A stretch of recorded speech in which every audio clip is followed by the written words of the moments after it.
Who taught you, please, who taught you to hate the texture of your hair? Who taught you to hate the color of your skin to such extent that you bleed to get like the white man?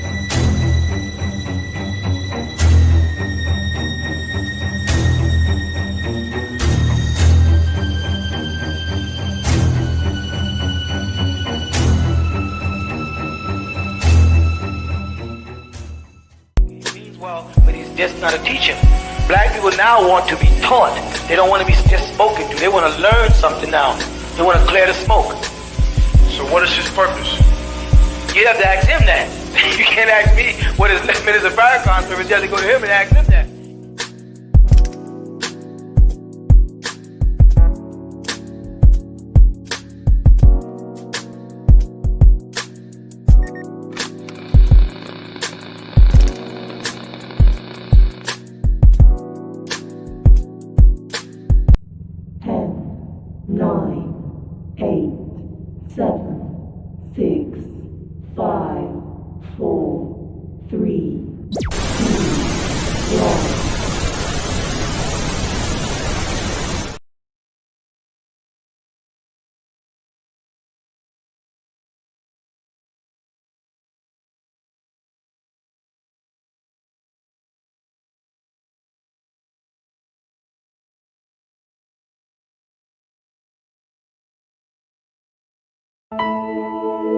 After Northern troops left the South in 1877, African Americans found themselves in near-slavery conditions once again. Without land of their own, they were often reduced to sharecropping, working the land of their former masters in exchange for a share of the year's harvest. Former slave owners couldn't imagine the idea of bargaining on any kind of basis with former slaves, and they believed that the only way they could continue to grow cotton was to force African Americans to work. They had to find some kind of coercive mechanism. The sharecropping system basically allowed farm workers to trade their labor for crops. African American workers, they don't have tools, they can't supply themselves with seed and other equipment. This is supplied by the landowner. And rather than being paid cash, they are paid a share of the crop. It was the economic structure of sharecropping that allowed near-slavery conditions to continue on plantations.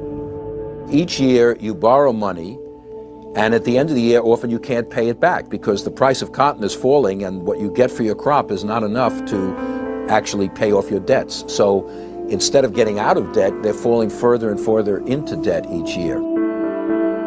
The only way for sharecroppers to pay back their debt was by providing another season of labor to the landowner. They were stuck in place.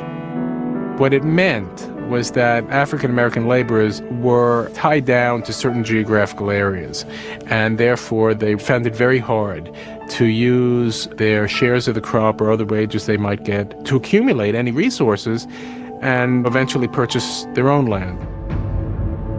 The system of sharecropping finally ended with the industrial boom of the Second World War. Large numbers of African Americans left the South for factory jobs in the North, leaving behind the farms they had toiled on for generations.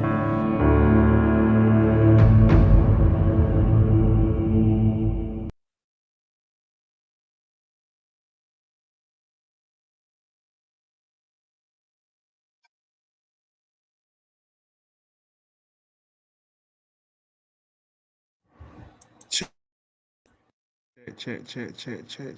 What's up with my sound, man? Oh, man, my sound. Check. Okay. I think my sound working now. My bad, y'all. Peace and love, family. What's going on? Tapping in one time, M.O.I, man. Just wanted to.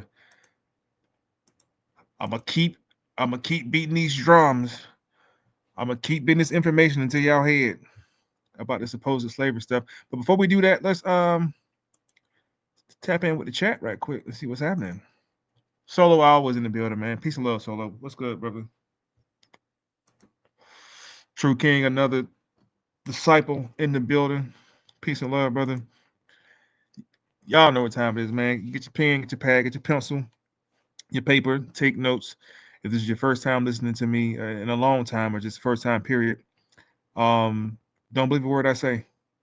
I'm not here to convince or persuade any of y'all. This is just information. Please do your own research on what I'm talking about today. What's going on, Dixon? Peace and love, brother. Peace and light, man. All the disciples in the building. Listen, do me a favor, man. Make sure y'all share this. Be sure to share this, man. You know what I'm saying? So tap in with me. So first, I want to make sure you guys can hear me okay, because I think my sound on my computer is a little wonky. But if you guys can hear me okay, just give me a 1 in the chat. If the sound is okay, give me a 1 right quick in the chat so I know how to proceed and kick the information. Sounds good. Appreciate you. Truth be told by Wanda, appreciate you so much. 1, all right, bet. Then shit, it's on then. So kind of like I was saying before, fam, like I'm like super adamant when it comes to the history.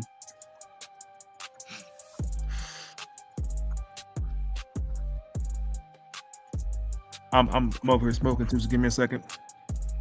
I'm super adamant for everybody to learn and to understand this history. Peace and love, Nate. Do me a favor, family, hit that share button, man. Share it on your Facebook page. Share it wherever you can share this shit at. Y'all already know, get these numbers up. But y'all know I don't care about numbers no way. You know, there's like 9 of us in here. It'll be 10 of us in here. We're gonna rock out like it's 1,000 people in here. But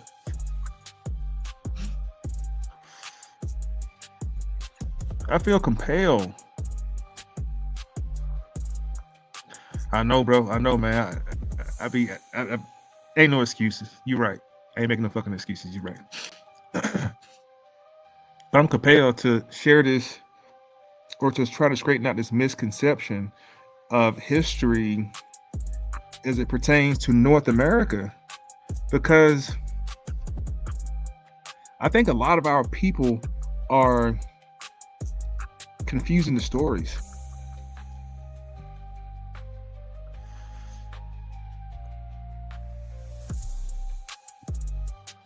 And these are just stories, y'all. These are just stories, okay? I'm not saying they're only stories, but these are the stories. And I'm gonna do my best to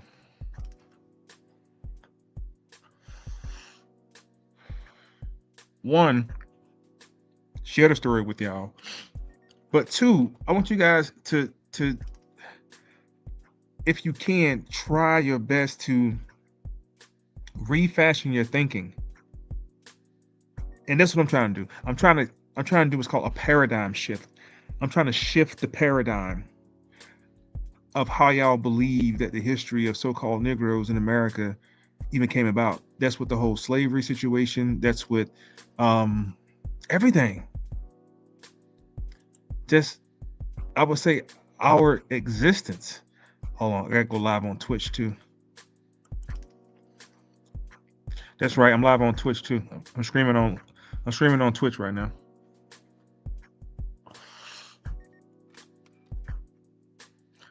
But anyway, so tonight, I'm just gonna have a conversation, family. That's it. We're gonna have a conversation. Y'all, please feel free to tap in on the chat, man. This shit is interactive. Y'all already know how I do. If you want to join me live, let me know. I can put the link in the chat. I think I already did. Put the link in the chat for you guys to come join me live. Let's copy. Hold on, my bad.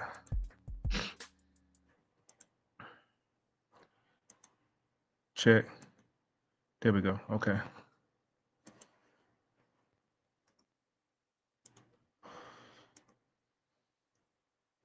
That's the link right there in the chat if you want to join me live. Like, you copy that link, hit that link or copy it, put it somewhere, then hit it. It'll connect you right directly to me to join me on the platform. I can get like 10 people in here, I think. So if you guys are interested in joining the platform and having a conversation, feel free to do that. Hit the link right there.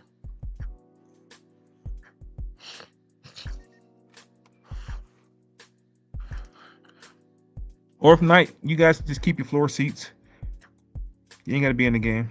If you want to get in the game, just hit the chat, hit the link, come join me. But anyway, I feel compelled to continue to pour out information that was never taught for Black History Month. Never taught for Black History Month. They had y'all thinking that. Let me show you what they had y'all thinking. Give me a second. Let me pull up my search box real quick.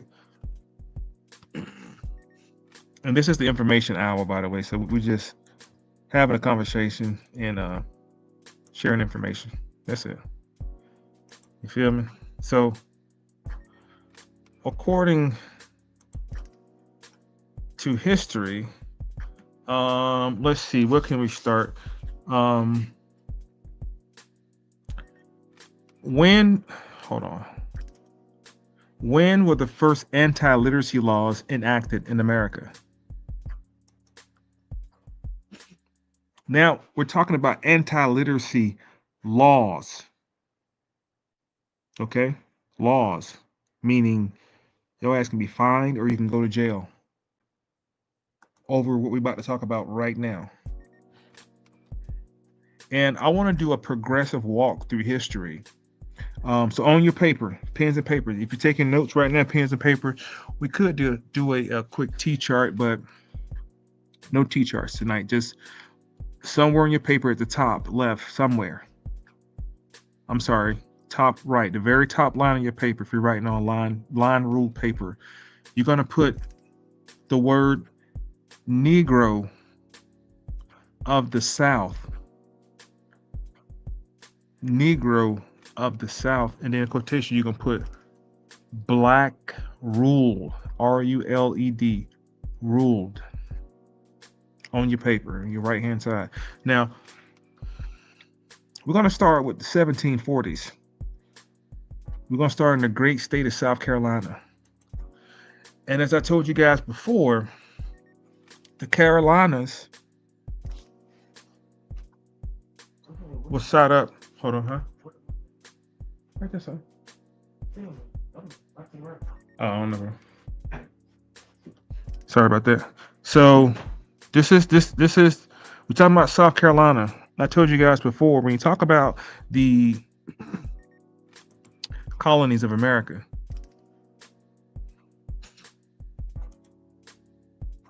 when we're talking about the colonies, or particularly the 13 colonies, the 13 colonies, history of the 13 colonies runs as the precursor of what you guys know as slavery in America. Because you guys don't know no other version of slavery. You guys might have seen it somewhere, you know, commonly may know of slavery in other places, but slavery in the South, that means the Mason-Dixon. The Mason-Dixon line, also known as the Bible Belt of America. This is called, this little concentration area you see right there with all the colors, that's called the Eastern Seaboard. It's also called the Southeast. It's also called the Southeast. And the history of America, as we understand it, has been told from this location right here, the Southeast. I'm talking about the picking of cotton, Jim Crow, Klan, what else? Trail of Tears, Florida A&M, University of Georgia, Bethune-Cookman, Tuskegee University, you know, all the HBCUs, all of that history starts around the latter 1700s with literacy. Because once these native people, these local people learn the laws and the statutes and the codes and the ordinances, and they learn how the government is set up and how the government is working, these people about to create the entire history of the Southeast. Just stay with me. I promise you we're going to land the plane. Just In fact, don't try to figure out shit while I'm talking. Just listen to what I'm saying. Don't even try to figure it out. Don't even agree with me right now. I want you to disagree with me so I can prove the information. This is just information now. This is no egos. This is just information. So before you get to the Southeast, because the Southeast itself once belonged to the Empire of Spain, known as the Spanish Empire. That means everything from, what's that, Kentucky? They call it Kentucky now, Tennessee. Everything from Tennessee, slam way all the way across to California. That's Nevada, that's Las Vegas, that's Texas. That all belong to the Spanish Empire. Now you might ask yourself, how in the hell does the Spanish Empire have all that land? Because the Spanish Empire should be over in Spain, shouldn't it? The Spanish Empire had already conquered the so-called United States. They even settled in the 13 colonies. This is early Spanish Empire. So in school, they don't even start with the Spanish Empire, is my point. They start right here on the East Coast with the 13 colonies. And the Pilgrims, remember the Pilgrims? And the founding of Pennsylvania by William Penn and the Quakers. And what type of role the Quakers played in the early ideology of slavery. Like the early Quakers were really like, what do you call them? Oh my God, it's a political word for it. It just left my brain. Oh, lobbyists, sorry. I compare Quakers to lobbyists, but probably in the religious sense, Quakers had more pull. William Penn stopped that shit up from the rip. But I want to go and show you guys, while we're concentrated on the East Coast of America, because the East Coast of America, pertaining to the 13 colonies, the 13 original colonies, you get into what's called the Founding Fathers, Washington and the boys, Jefferson, and those were kids. We think that in this energy of young men politically just rocking the fucking government has also been seen in movements like the Black Panther Party, Eldridge Cleaver, Huey P. Newton, so many others. They were like in their 20s. Fred Hampton, revolutionaries. So in the early colonial period, these were just young boys. I know they make George Washington look old as fuck, right? Watch this. How old were the original founding fathers of America? There's a picture right here. Let's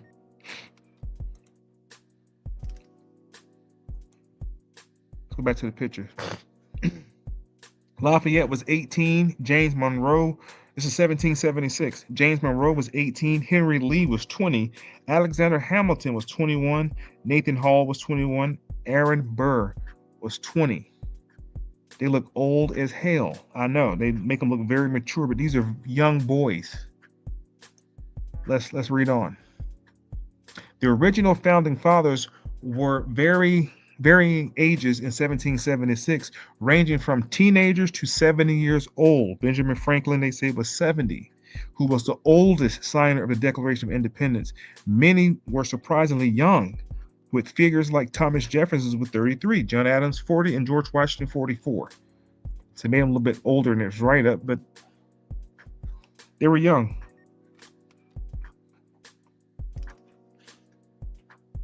Alexander Hamilton, 21. Crazy. James Madison, 25.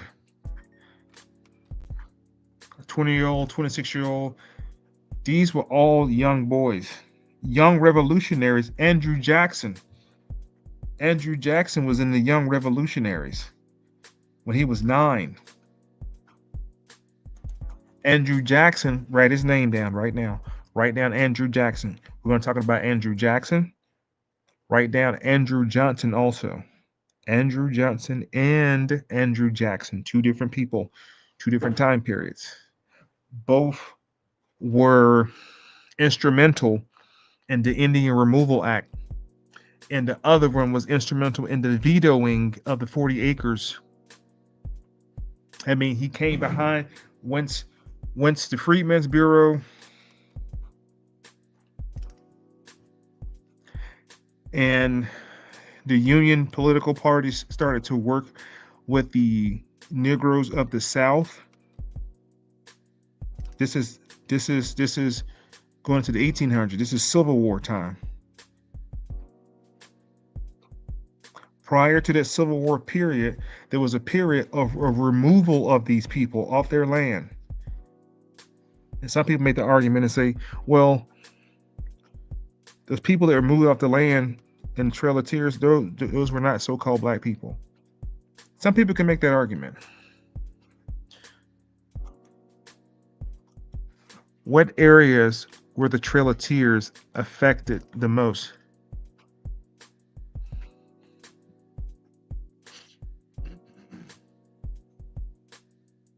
Let's look into this. Right there, plain as day. Hold on. Let me blow it up for you so you can see it. The Southeast United States. This included Georgia, North Carolina, Tennessee, Alabama, where the Cherokee were forced to leave their home and were initially held in camps before their departure. These camps, I'm going to show you these camps. These camps were known as work labor camps. And I'm going to show you these work labor camps because what you're not going to find is any picture of the idea of an Indian in your head. You're not going to find no picture of them out picking no cotton or doing no labor. You're not going to find it because they already got your head full. You got your eyes fixated on a group of individuals that came here. They say, some say 6,000 years ago, a few thousand years ago. They just came here. They've been here for a while. Let's be clear about that now. Let's not act like they haven't been here. But they've been here for a while, which makes them native to the land. But the Aborigine, the individuals who were a part of the Mississippian culture and the Clovis culture, they call it. And then you start going backwards to dealing with the Olmec. And then you can go back a little further and deal with the land of Mu, supposedly the land of Mu, and the Pacific Islanders and the Micronesian, which are a different group of individuals who came into the American continent, different from the ones that they're telling you were brought by ship from Africa. The ones that were brought by ships from Africa, primarily they put them in South America. There are more Africans in Brazil per capita than in the entire United States. There are so many Africans in Brazil because that's what they primarily were brought to those areas. Brazil, the islands, and even into Mexico. We call Mexico today. But even into that area, they brought mainly, in fact, the members,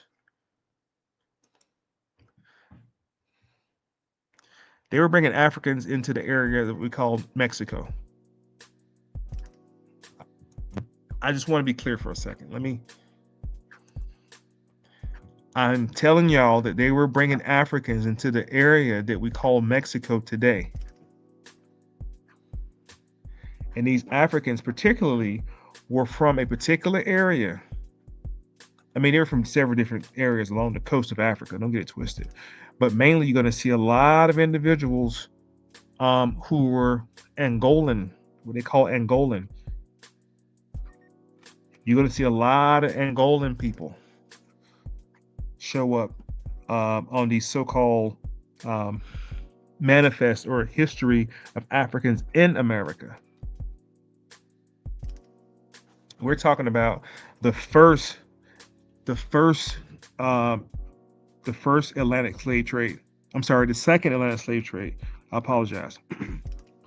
The first Atlantic slave trade was the exporting of Aborigine Indians, Native Americans. They were shipping them out by the millions out of North America prior to the importation of Africans into South America. They got records saying about 100 Africans were brought over here by Spaniards.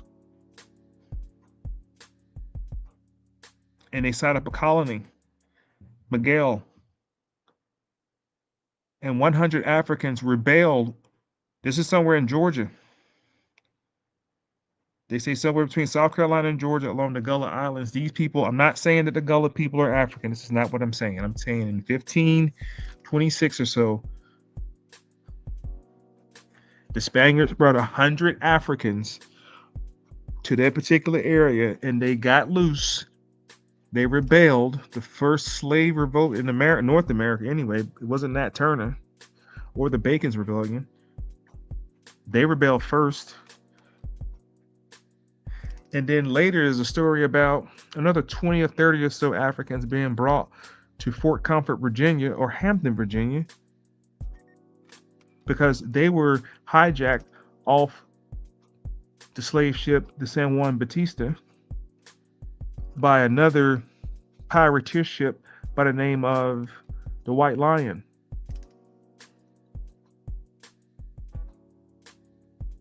I mean, listen, I just walked y'all back. Now we're going to go forward. This is dealing with the Trail of Tears. We're still talking about the southeast region of the United States. Islamism. Well, I mean, that's what because these Afro-Americans in South America, and this is no knock, because they're beautiful. They're amazing looking people. And let's be clear. Let me go on record by saying this is our planet, first of all. So I'm not trying to be a separatist saying Africans no, I'm just saying this is our planet. So wherever we are, all our cousins, our third cousins, our fourth cousins, our 16th cousins. We need to just agree that we were here first before we became Muskegee, before we became Creek, before we started praying to the totem pole and praying to Obatila and Ongun and Shongun and Mayat. Before all that even took place, we were already, okay, let's just agree that this is all 5 pieces of dirt they call continents belong to our people. You can trace it back some kind of way. So we don't have to argue to separate this conversation. But there are historical facts that's going to point out that there's a different group of people that were in North America.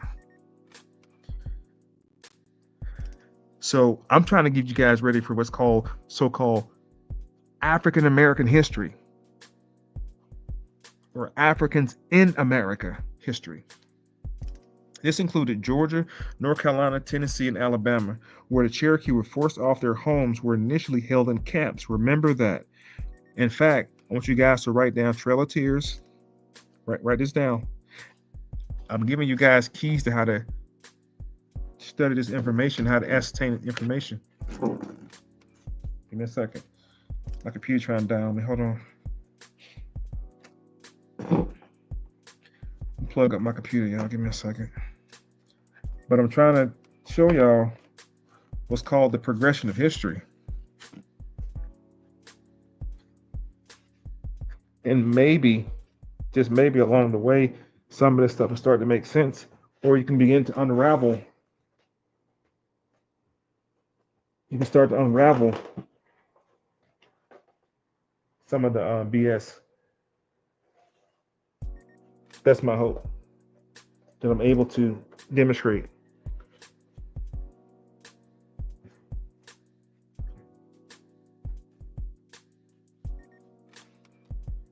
All right, there we go. All right, there we go. My computer was about to die on me, but so we're talking about the Southeast region. We're talking about the Indian Removal Act. They got Chicago. I'm sorry, Illinois up there too. You see Illinois? Let me scroll up real quick. Illinois. These were the exceptional difficult as Cherokee detached were forced to wait for weeks to cross the frozen Mississippi River, the landowners refusing them access to land and firewood. Missouri and Arkansas, present-day Oklahoma, the weather was extremely cold. Unsanitary conditions Lack of food and exhaustion led to the spread of disease. Lack of resources. Many migrants were given little food or supplies and faced hardship, with some landowners refusing access to their property or firewood. Are y'all hearing this? Now, write down those 3 areas we just talked about. Hold on, go back up so you guys can see this shit. Just put down southeastern United States. Write that down. Southeastern United States. Now, that's going to include, just for your notes, it's going to include Georgia, North Carolina, Tennessee, and Alabama. Remember that.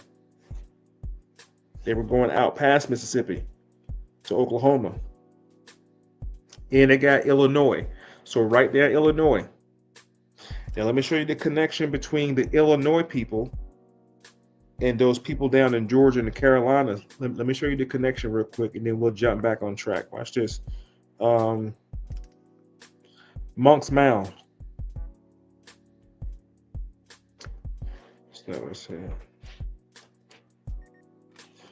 So we're gonna go to Illinois first, and then I'm gonna bring you back down to that southeastern region, right? This is called Monk's Mound. You see where it is? See how I told you I'm gonna take you to Illinois? Let me bring you back down through Georgia. Watch this, stay with me. Monk's Mound. Let's learn about what Monk's Mound is, for those who don't know. Monk's Mound is the largest pre-Columbian earthwork in the Americas. That's all 3 Americas, North, Central, and South. This is the biggest one of all the Americas. It's larger than the pyramid of the largest pyramid north of Mesoamerica. The beginning of its construction dates to 900 to 955 CE, the Sarah around the time. Located at Cahokia Mound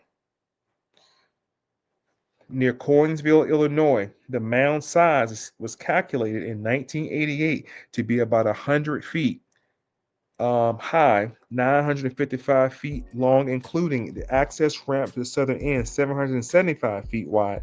This makes Monk's Mound roughly the same size as the pyramids at the base in Egypt.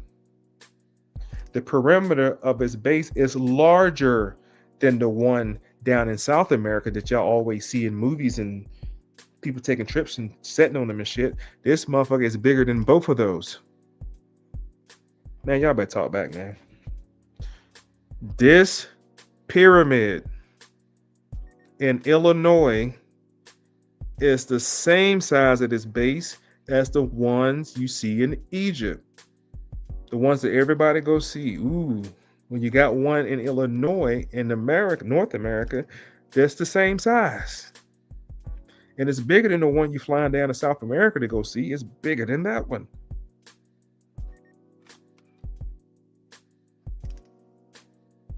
And don't let the word mound fool you. Don't let the mound fool you. Please don't let the mound fool you. This is a pyramid.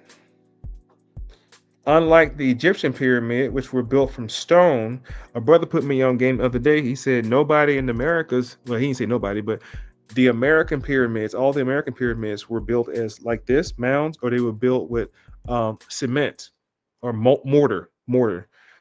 In Egypt, they had to build the blocks, or the cubics blocks in Egypt. Take it for what it's worth.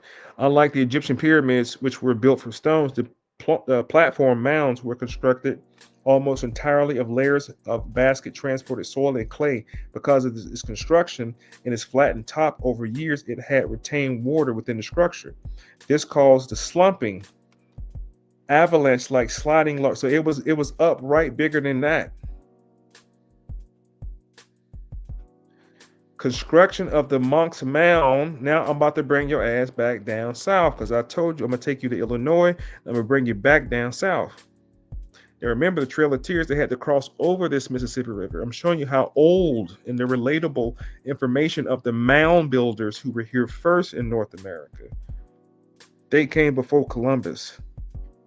I just wanted to say that. Shouts out to what's the brother name? Ivan Van Sertima. Construction of Monk's Mound by the Mississippian culture dates back to 900 to 950 CE on the site that had already been occupied by buildings. The original concept seemed to have been much smaller mounds, now buried deep within the northern end of the present structure. At the north end of the summit plateau, as finally completed around 1100 CE, is the area raised slightly higher still, on which was placed a building over 100 feet. The largest in the entire Cahokia Mound urban zone. Excavations on the southwest corner was found that several large memorial buildings had burned around 1150 CE. Botanical remains of Monk Mound suggest it was built much quicker than previously thought. They're still figuring shit out. We want to focus on Cahokia Mound. Right now, Cahokia Mound. Right down Mississippian culture. Now look at this map. Look at this map. Look at this map. I didn't even put in Southeast region. You see how I took you up to Illinois out of that first paragraph, and I brought you back down to Alabama, Georgia, and Carolina? That's called the Mississippian culture. Look at that map for a second. Instead of that map, focus on that map for a second. Mississippian culture, it says. Let's read about the Mississippian culture real quick. Mississippian culture was a collection of Native American society. That it was a whole government. Now in Midwest, Eastern, and Southeastern United States from approximately 800 to 1600 CE, varying regionally. It was known for building large earthen platforms. These are the mound builders we're talking about. They were known for building large earth platforms and often other shaped mounds as well. It was composed of a series of urban settlements and satellite villages linked together by loose trade network, and the largest city was Cahokia, believed to be a religious center located in what present-day southern Illinois. Mecca. Somebody said it earlier. This is Mecca. This is the holy city. Islam. Literally, this is the holy city.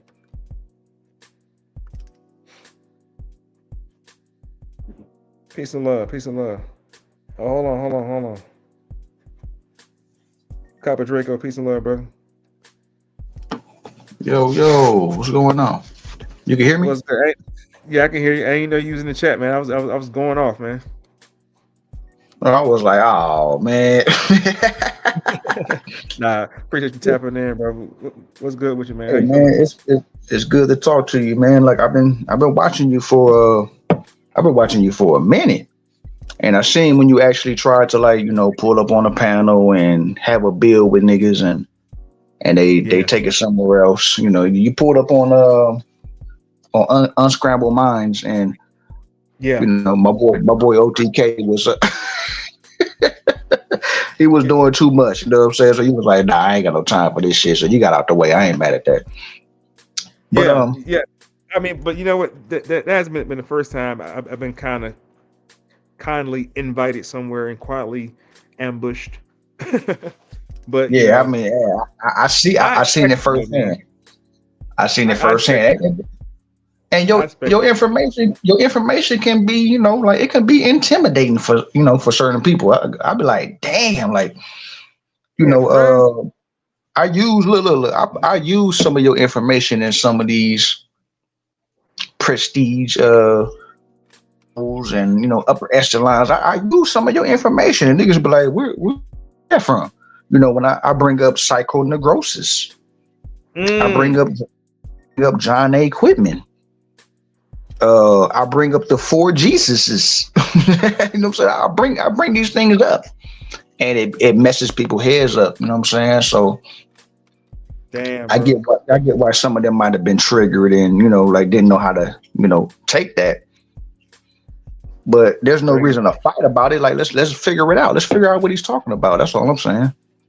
Right. And I think because I have such a collection of information, some people, have two or three sources, so they pull and they cite and they know those sources, which is great. But when you have an assortment of information from all over, it confuses them a little bit. Like, what is he talking about? Because I know Mhm, mhm. I have already, but I can talk about what happened over here in 1773 and go overseas and give you the same time. Like I can run all the timelines parallel. And you're right, that might be a little intimidating or confuses a lot of brothers. Like, damn, that's too much information. But this is just history. This is what's happening across the globe, and I think people can become overwhelmed by too much information. So I try to throttle back a little bit now, man. Yeah, my whole thing is like, man, let's figure it out. Like, Right, that's just deal, man. That's really what I'm on now. So um, okay, so I'm gonna continue. Definitely, feel free to add value or chime in, man, at any point. no, Um, I want to ask one question and I'm gonna get out your way. I'm gonna get out your way. Because you got a great build, as usual. I was watching one of your builds that you had did a while back on Crumb, and I might have misheard or some shit. I don't know because I was asleep. I was like incoherent type situation, and I thought I heard you say something about most words that start with a this is gonna sound crazy. Most words that you said started with a PH mhm. comes from Prince Hall. Yeah, the PHA, PHO, uh, organizations of Prince Hall. Woo woo. Okay, I just wanted to make sure, man, because I was like, because for some reason it made sense. You know what I'm saying? It Yeah, made I sense. mean, but you got to realize, I came out of Scottish Rite, modern free, and got past raised initiated over into Prince Hall as well. So I did both sides of the river, and when I came to Prince Hall first to the lodge, of course they asked some questions. What you know about Prince Hall? I said Prince Hall was a slave. When I said that, the entire lodge lost their fucking marbles. I'm like, the nigga was a slave. He got brought over here by William P. Hall. That was his stepdaddy, white French dude. You know what I'm saying? Like his mom was Caribbean. His real dad was a furniture maker, made mahogany. Well, this is real dad. Like they was like, this nigga know too much. I'm like, nah, this is just the history of Prince Hall. So Prince Hall affiliated, Prince Hall organized PHO and PHI and PHA. So it's like it's so much for that to unpack, man, with Prince Hall brothers. I'm a Prince Hall brother, PHA, so I won't say nothing too crazy out of the way. It's just Prince Hall to And me has always been like more of a frat, more of a brotherhood. And I've seen mhm. that throughout my 12, 13 years of traveling. It's like, damn, they're more connected, in my opinion. And then the Scottish Rite side, we're more stoic, more based on knowledge and information, and kind of treating the lodge more like a library, like more ancient practices. So that's the difference I see, man. But it's all love with everybody for me. Damn. See, I was able to like niggas be like, how the fuck? I mean, my bad. Excuse my language. They be like, how you was able to trace your lineage back so far? Because I was able to trace it back from all the way to 1450, and how you said the Scottish Rite. I was able to trace a line, one line, Mm. to Scotland or whatnot, and it was a coat of arms, and it was the Higginbottoms and stuff like that. So Oh, really? yeah, yes, I be I be paying attention to what's going on, and I try to apply it everywhere I go. But depending on how somebody feel, they gonna beat you up. Cause I remember like, look, I ain't look. Not being biased. When I first pulled up, I remember you wasn't rocking. You was like, man, I heard of Rod Hayes, but he say a few things, and then a little later on down the line, you was like, okay, yeah, he's all right and exact on a certain topic, though, on a certain topic. Yeah, I mean, again, it's no disrespect to nobody. Like Rod Hayes, I don't really. I think I listened to maybe one or two of his interviews, whatever. I'm like, oh, okay, he wasn't really. I wasn't excited about what he's talking about. It was cool information, I think. People like Rod Hayes and others, they arrived at a time where I think younger people, I say younger, late 20s and 30s, were not really listening to Dr. Ben or Dr. Ivan Van Sertima, like listen to it like a 2-hour lecture. Dr. Ben with his eyes closed the whole time, just going off about history. I don't think a crowd, particular generation, wasn't like listening to them anymore. So Rod Hayes and everybody after them, even everybody on Sonata, everybody over there, had their heyday when the younger generation was rocking with them. I'm 43, so. Oh, okay. Yeah. See, I probably got like a few months on you. I'm 44, and like I put a lot of my people, like, I came into all this information a little late, but I don't even like saying that because late is always better than never. You know what I'm saying? Like I'm fortunate enough to come across it. So everybody everybody I talk to when it comes to this, when I came across your information, I was like, oh man, this dude right here is a problem. This dude right here is a problem. So yeah, I put a lot of people up on you, man. Like, I just speak on the level, man. I mean everybody on the level, same information. I don't know everything, but I know a little bit about a lot. Like, damn, check this out. And my entire life works, man, is to try to show people how it all ties together. Like, let me show you, draw you a straight line. I'm not gonna take you in circles. And that may be why it's so easy. Some people pay attention to what I say because I talk in a linear way. Or for some people, it's like he's not animated enough. He's not, doing the most. I think a lot of podcasters do the most. I don't try to share news, or I don't give a fuck about what's happening. I'm showing you guys what has happened, so you guys can catch up to what's going on. So, anyway, man, let me dive back in, brother. Definitely stay on with me, or whatever the case is. Feel free to. Yeah. I'm gonna mute up. Okay. Copper Draco tapping in, man. Peace and love. We'll keep it rocking. So you see how I took you up to Illinois, and I'm talking about what I was reading earlier. I was showing you guys. The question was what area was most affected by the Trail of Tears, and then I went into the people. Now I haven't mentioned no Native American tribes. I haven't mentioned no Cherokee. I ain't said no Crow. I ain't said no Squaw. I haven't said anything yet. I haven't said anything yet about any of the Indian tribes. I'm only showing you the cultures. I'm only showing you the cultures. These are just the cultures that we're dealing with. So this is the Mississippian culture. This is the Mississippian culture I'm showing you guys. Now let's go back. Now, even down there, let me show you in Louisiana right here. Scroll down. Even right there in that area. There's a whole area right there as well that I can show you guys about the mound.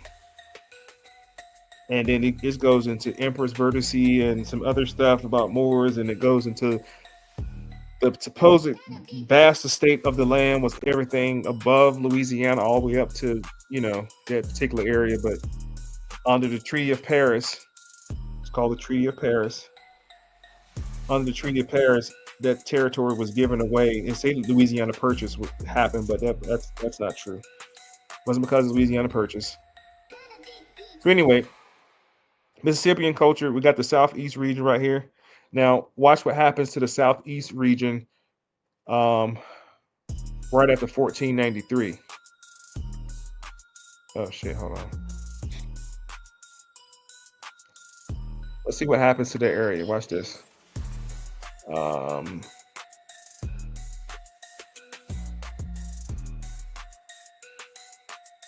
think I want to go with...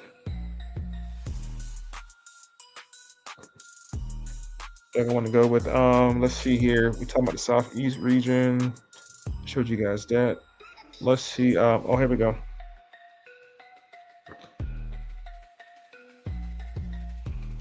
The Spanish Empire in North America. Oh, they pick up. Hold on. According to Wikipedia, The Spanish Empire in North America.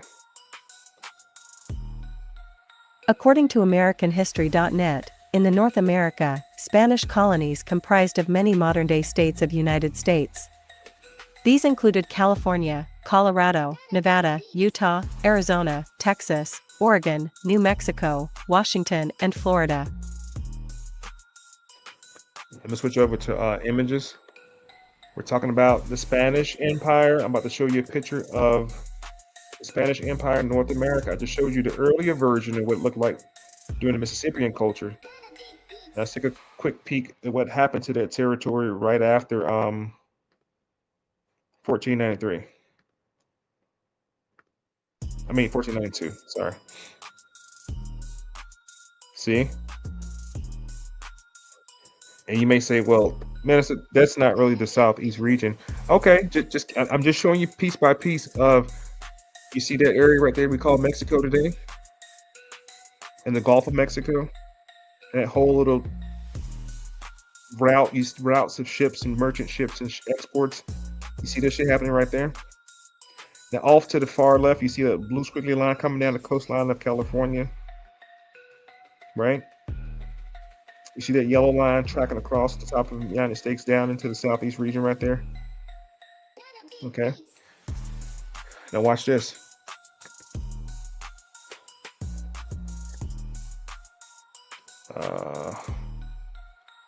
See if I can spell it right.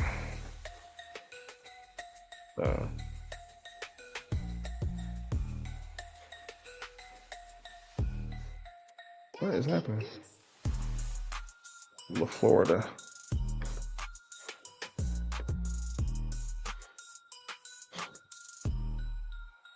Oh, let me change my browser, man.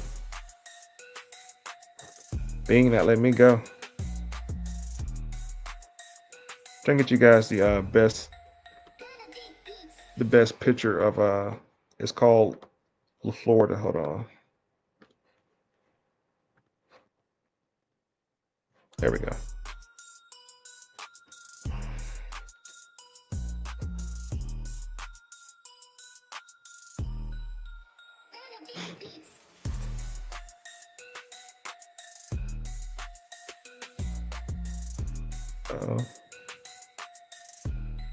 Hold on, fam. Give me a second.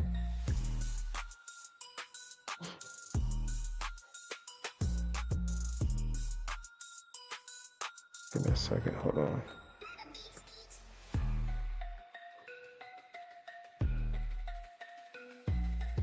All right, there we go. Sorry about that. Florida. What is happening? Florida.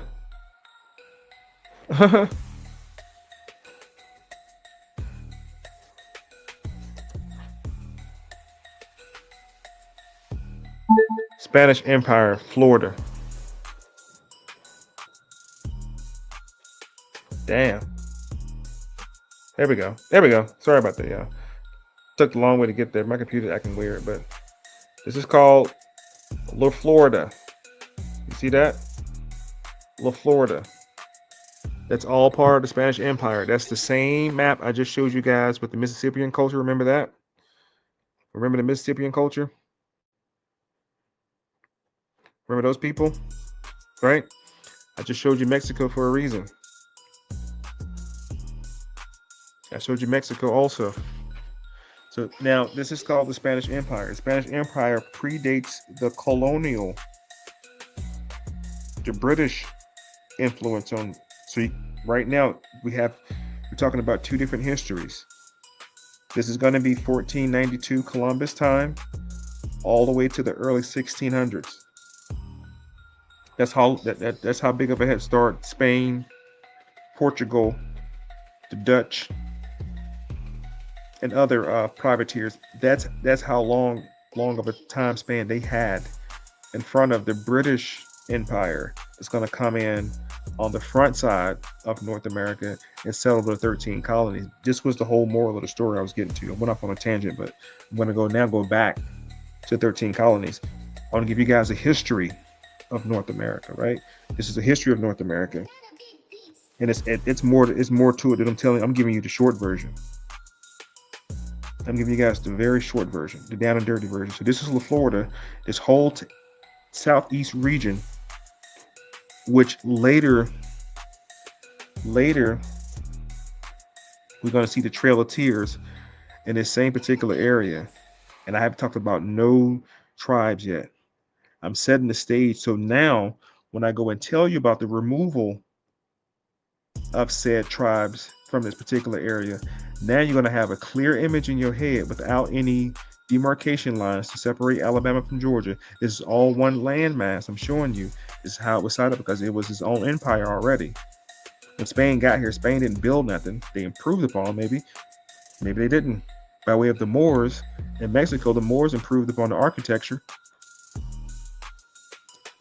Spanish culture is Latin. It's Moorish. Watch this.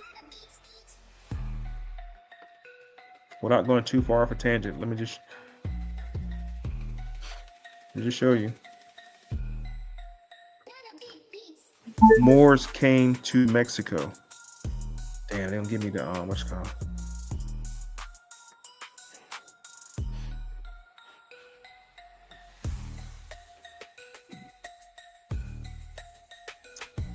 Hold on. I gotta change all my things out, man. All my share screens tripping. New tab. There we go. There we go.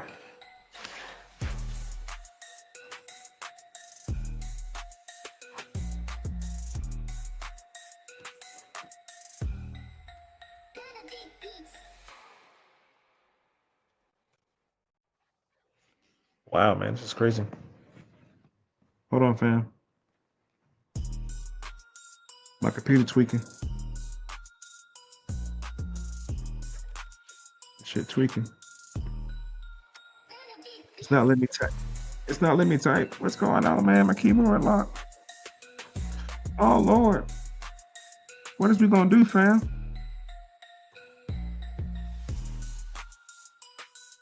What is we gonna do?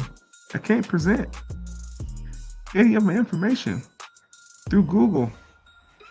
I can't pull up Google. What am I gonna do? Oh, Lord.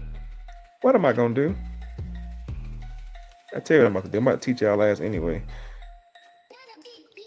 So Florida, Little Florida, the Empire of Spain, that's the southeast region of America, which I just showed you.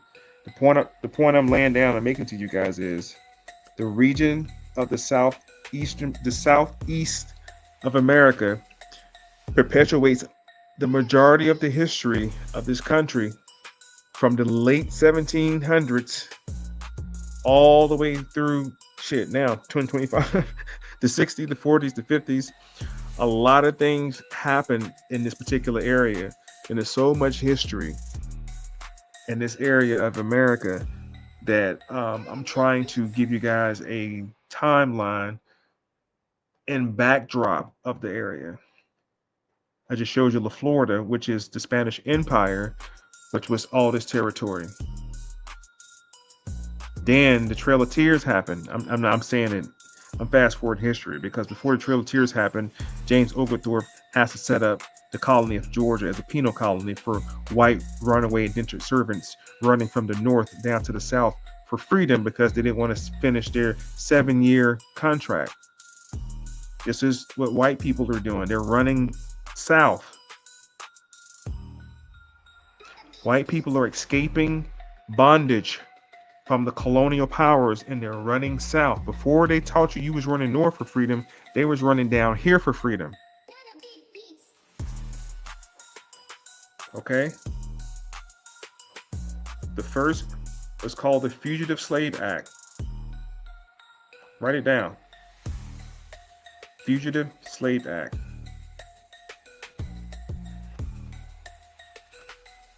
In the Fugitive Slave Act, the first one happened in the 1770s. They ratified it later. Guess for who? Negroes. Vagrancy Act.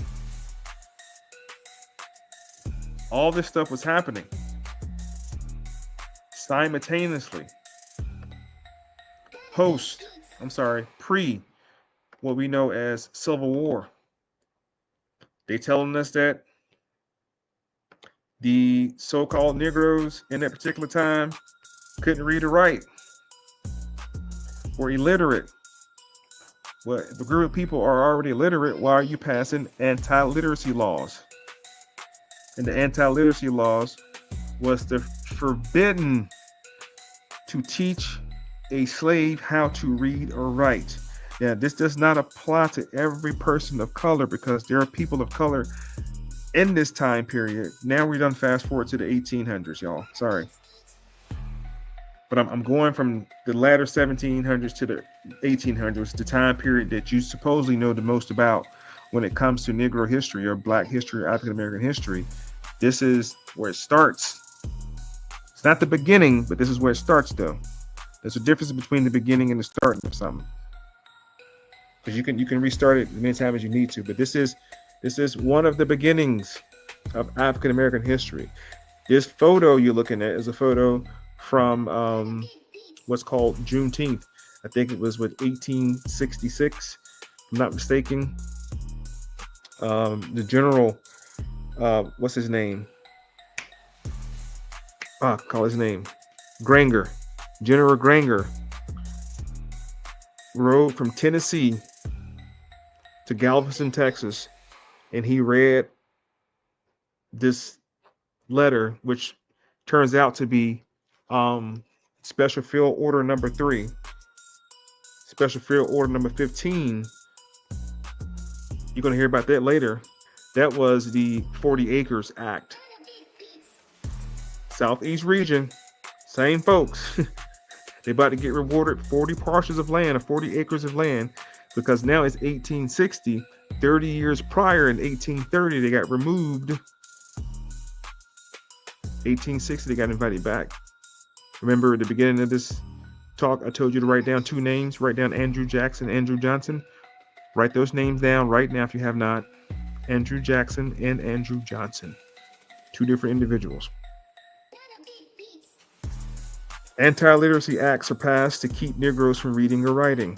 Where am I going with this? I just showed you the earlier people who were here and some people who took over first, and then some other people took over. So we'll just skip past the War of 1812. We'll skip past the Red Stick Wars. We'll skip past King Philip's War and the many other wars that happened along the Mississippi between the French and native tribes and the British and their agents, actors who were helping both sides. Anyway, we'll skip past all of that and get right to the meat and potatoes for tonight.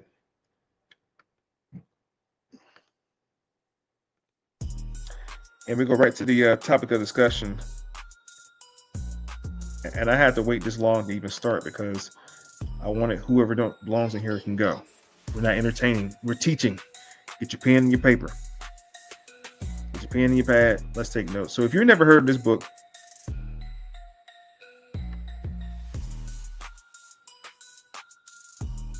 oh yeah. Because you know why, Nate? I'm about to show you there's a whole group of people who were never slaves.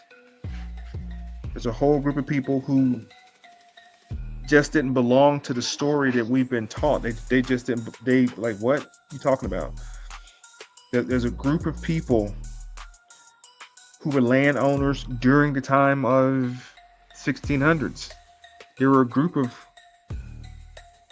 African landowners and groups of native landowners who are already here. Bet. So if you have not heard of this book, please write down the title and the author. This is James S. Pike, The Prostrate States, South Carolina under Negro Government. Yes, we're going to talk about what's called the Reconstruction. They were not building shit. They didn't build Nathaniel, Nathan. They didn't build Nathan. It wasn't Reconstruction, was reconstructing the damn history, reconstructing the politics, reconstructing seats, parliament, legislation, congressional seats, senates. This was about establishing quickly a ruling class of individuals that were going to rule and dictate over another class of people. And the majority of the people in this particular area, we're still talking about the Southeast region, by the way. The Southeast region was a bunch of Negroes, they call them. This is during the 1800s. This is during the peak of cotton picking we're talking about. This is at the boil of the Civil War we're talking about. This is the Monitor and the Merrimack and the Ironclad Wars. This is Lincoln's Proclamation. This is the first house or structure built on the shores of Virginia. This is how old or how long, how much information they have not told you about when it comes to so-called black people in this time period. Everybody was not slaves. In fact, other Negroes owned other Negroes since the beginning. One Negro, Anthony Johnson, gave the idea of chattel slavery. That means owning a person for life. Before then, you just had to pay your bond back, your big bond, or the contract that you made. That's why during slave movies, you always hear about slaves buying their freedom. And you're like, how can you buy your freedom? You just run away. No, you can't run away. You need documents. You need paperwork. You need receipts that you've paid your bond off and you are not in debt anymore. Remember at the beginning of this, I'll show the video again, but that video was showing you how Negroes went into debt as sharecroppers and sharecroppers and tenant farmers. Those are the photographs. Where they at? I can't get to it fast enough. Holy Moses. I can't get to the pictures fast enough. But those are the photos that you guys see. This thing is tripping. Where we go? Here we go. Hold on.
Same people. Let's get into it. The prostrate states, South Carolina. The South Carolina under Negro government. Again, the book is by James S. Pikes. Chapter 1 says, let's just read the chapters, the chapter titles. The chapter titles themselves, and then we can get into some photographs to verify the correlation of this book. Okay? Let's just read the title chapters real quick before we even dive into the book. Chapter 1, if you can't see it, chapter 1 says, a black parliament, humiliation of whites, society, bottom side up, an extraordinary specular. Chapter 2 says, the Negro legislators, his fluency in debate, earnesty and good humor, his characteristics, the future of the state. Sorry. Chapter 3 says, the villainy of the state government, the present government, no improvement on the last, in the treasury drained by the thieves, vigilantes of the press. Chapter 4 says, the pure blacks, the ruling power, rivalries of blacks and yellows, carpetbag rule. Carpetbaggers were juicies coming out of the north, and scallywags. They were called carpetbaggers. Carpetbag rule, weighing in over the state governor by citizens. Chapter 5 says, Sambo as a critic on the white man. Beverly Nash, the Negro, views the carpetbaggers declining business. The carpetbaggers are the juicies coming down from the north. You had carpetbaggers and you had scallywags. Write it down. Write this down. We're in the 1870s. We're in the southeast region, the same territory I showed you that Florida once had under the empire, the same territory I just showed you the Mississippian culture dwelled as well. Same territory. These are not different people. These are the same people. Stay with me. Chapter 6. The raw Negro as a legislator. His qualities and qualifications. His ignorance and corruption. These are chapters, or the table of content. Sorry. Yeah, chapter, table of content.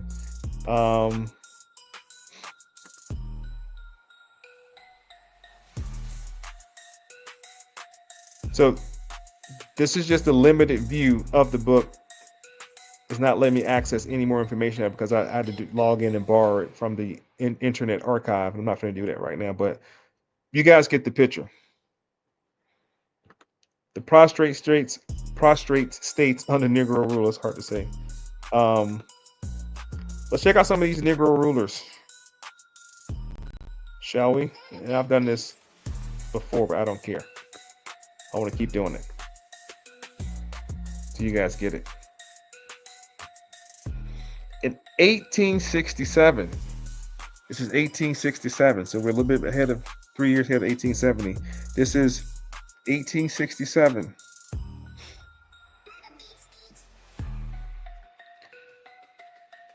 Write it down. Write it down. What Picasso say? I can't figure out exactly what the whole Buffalo Soldier business was. If they were with the government, if the natives are government agents doing a swap for actual Indians. Nah. So the Buffalo Soldiers were a group of Seminole.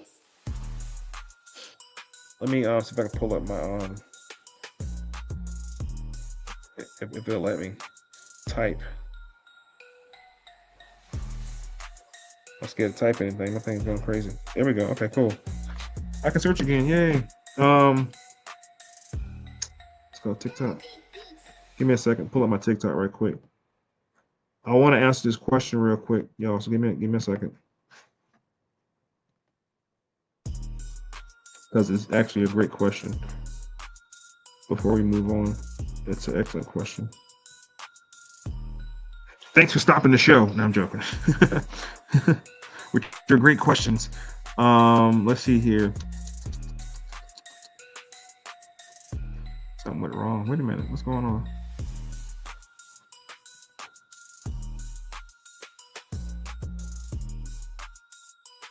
There we go. So if you are not following me on TikTok, first of all, shame on you. Shame on you for not following me on TikTok. You ought to be ashamed of yourself. Go follow me on TikTok right now. The Minister of Information over on TikTok. The Minister of Information over on TikTok. Go follow me right now. Shame on y'all for not following me. So I want to answer that question real quick. Now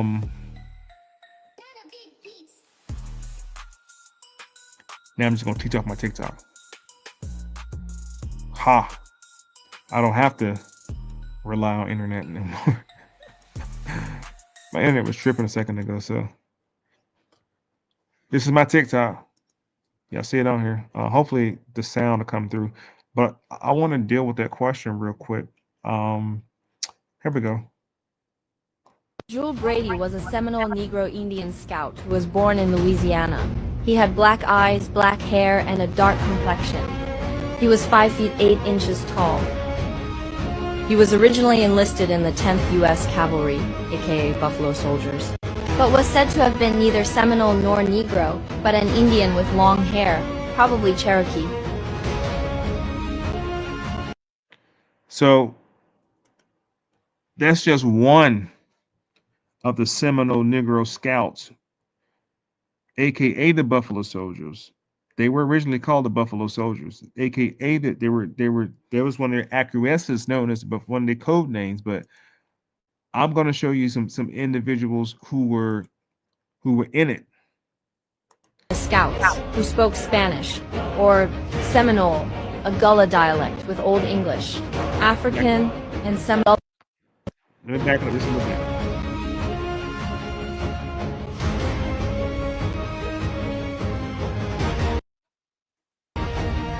They were black Seminole descendants of fugitive African slaves who ran into Spanish Florida from Georgia and the Carolinas in the late 18th and early 19th centuries. Order. Initially, things didn't go well for the Seminole Negro Indian Scouts. There was a huge problem between the Scouts, who spoke Spanish, or Seminole, a Gullah dialect with Old English, African, and Seminole terms, or Broken English.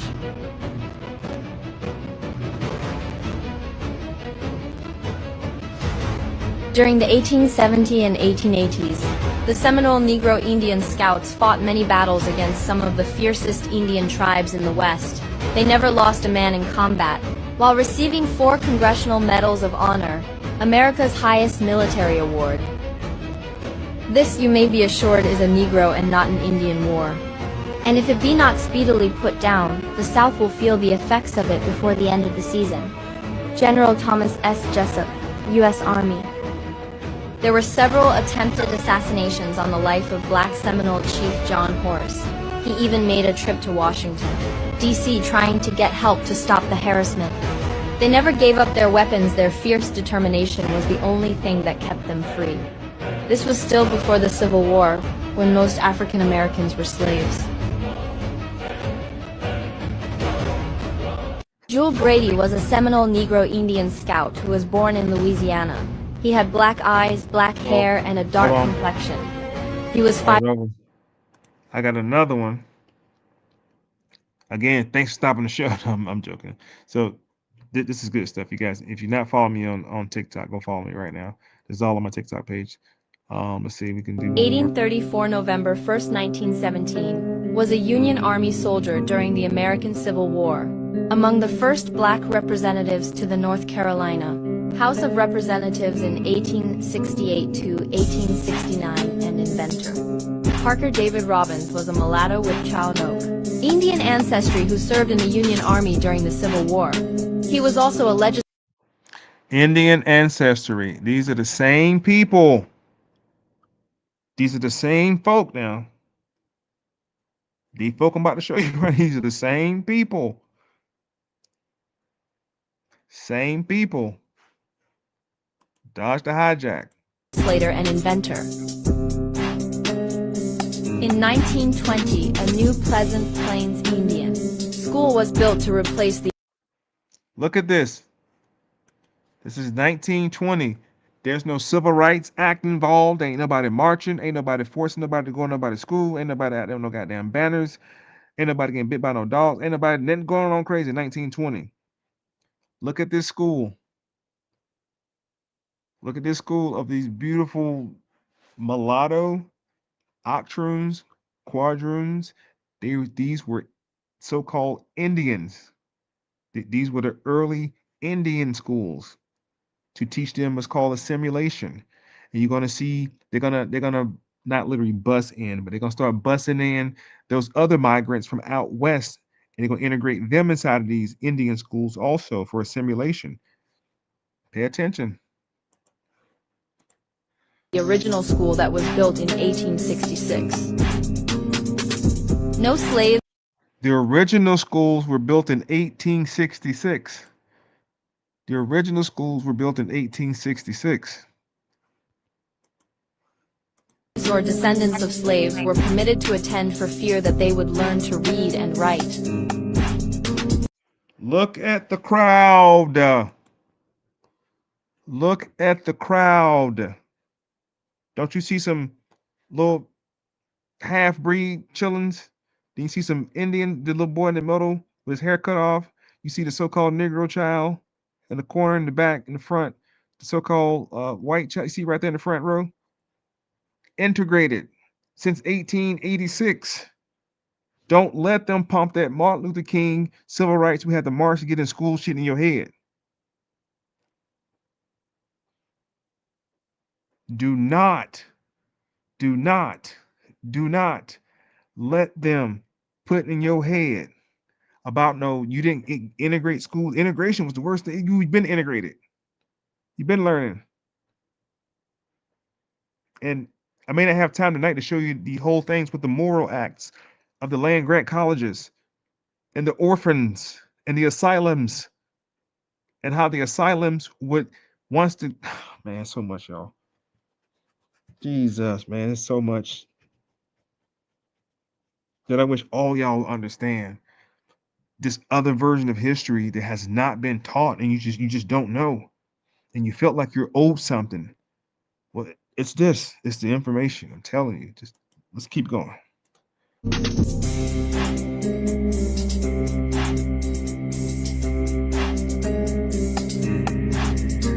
According to oral history, there was a comb test to determine eligibility, and there were a few white students who were from Indian families and were Indian or mulatto. And there were a few white students. There were a few white students who were also Indian, they said. Paper. This was an effort at self-determination, Indian families having a say in the education of their... These are Indians. They hadn't said Nathaniel about no Africans, because these are not Africans. These are Indians. These are Indians. These are Indians. Remember, I showed you the little boy in the cotton field. I said, don't you think he's not an Indian? Because he was an Indian. He is an Indian. He's not an African. The Africans were picking sugarcane in the islands. And this is a question. Anybody email me proof of a large amount of Africans coming into North America after the 1700s and before the 1860s? You cannot show me. So if you cannot show me a large amount of Africans coming into the America, and don't say anything about the early 1600s either, because what were they doing in the 1600s when they got here? How many colonies were established at this particular time, sir? 1619, they barely got Jamestown together. In the 1600s, 1700s, they're about to start fighting. 1800 things are starting to settle down a little bit. But is it really because slavery is on the heels of that shit? Let's keep going. Their own children. Native American children from all over the state of Michigan, along with children from Alaska, Minnesota, Wisconsin, and New York were forced to the Mount Pleasant Indian. Jewel Brady was a Seminole Negro Indian scout who was born in Louisiana. He had. That was the end of that one. Same people. What else? Look at the history. The capital. Oh, that's an old post right there dealing with Hampton also. Let's find out something else about the Buffalo Soldiers or Indians or so-called Indians. Let's check this out real quick.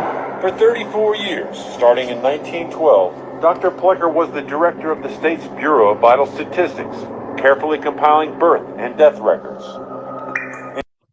Now, up top, I put this up top right here. It's called the General Allotment Act of 1887. Created the Dawes Commission. Anyone who had one drop of Let's see if I can slide back out to read the state's Bureau. For 34 years, starting in. Here we go. It says the General Allotment Act of 1887. Write these dates down, family.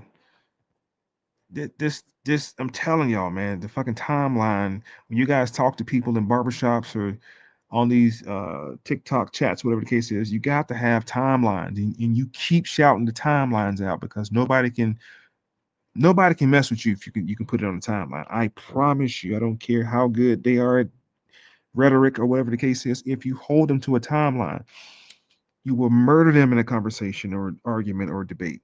Trust me on this. This is 1887. They created the General Allotment Act of 1887, created by the Dawes Commission. This is called the Dawes Rules, to bring about the dissolving of tribal governments and allotment of land to individual tribal members. The commission had no authority to override Indian government. The commission had no authority to overthrow, a coup, the Indian government. They admitted that there was an Indian government prior to 1887. Remember that picture I showed you earlier of the Mississippian culture, that network of mounds? That was a government. They're admitting that the Dole rules usurped the Indian government. What Indian government?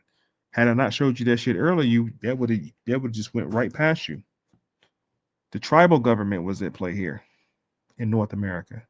Then it says the commission had no authority to override the Indian government. However, until the passing of the Curtis Act in 1898, the enrollment process became a nightmare. Bureaucratic paperwork that placed the burden on the proof of tribal members on applicants themselves. It says 1812. Mixed blood black Indians were all enrolled as freedmen with no Indian blood, it says. When stalling tactics failed the Indian government, they used every measure in their disposal to limit the number of freedmen admitting to the roll.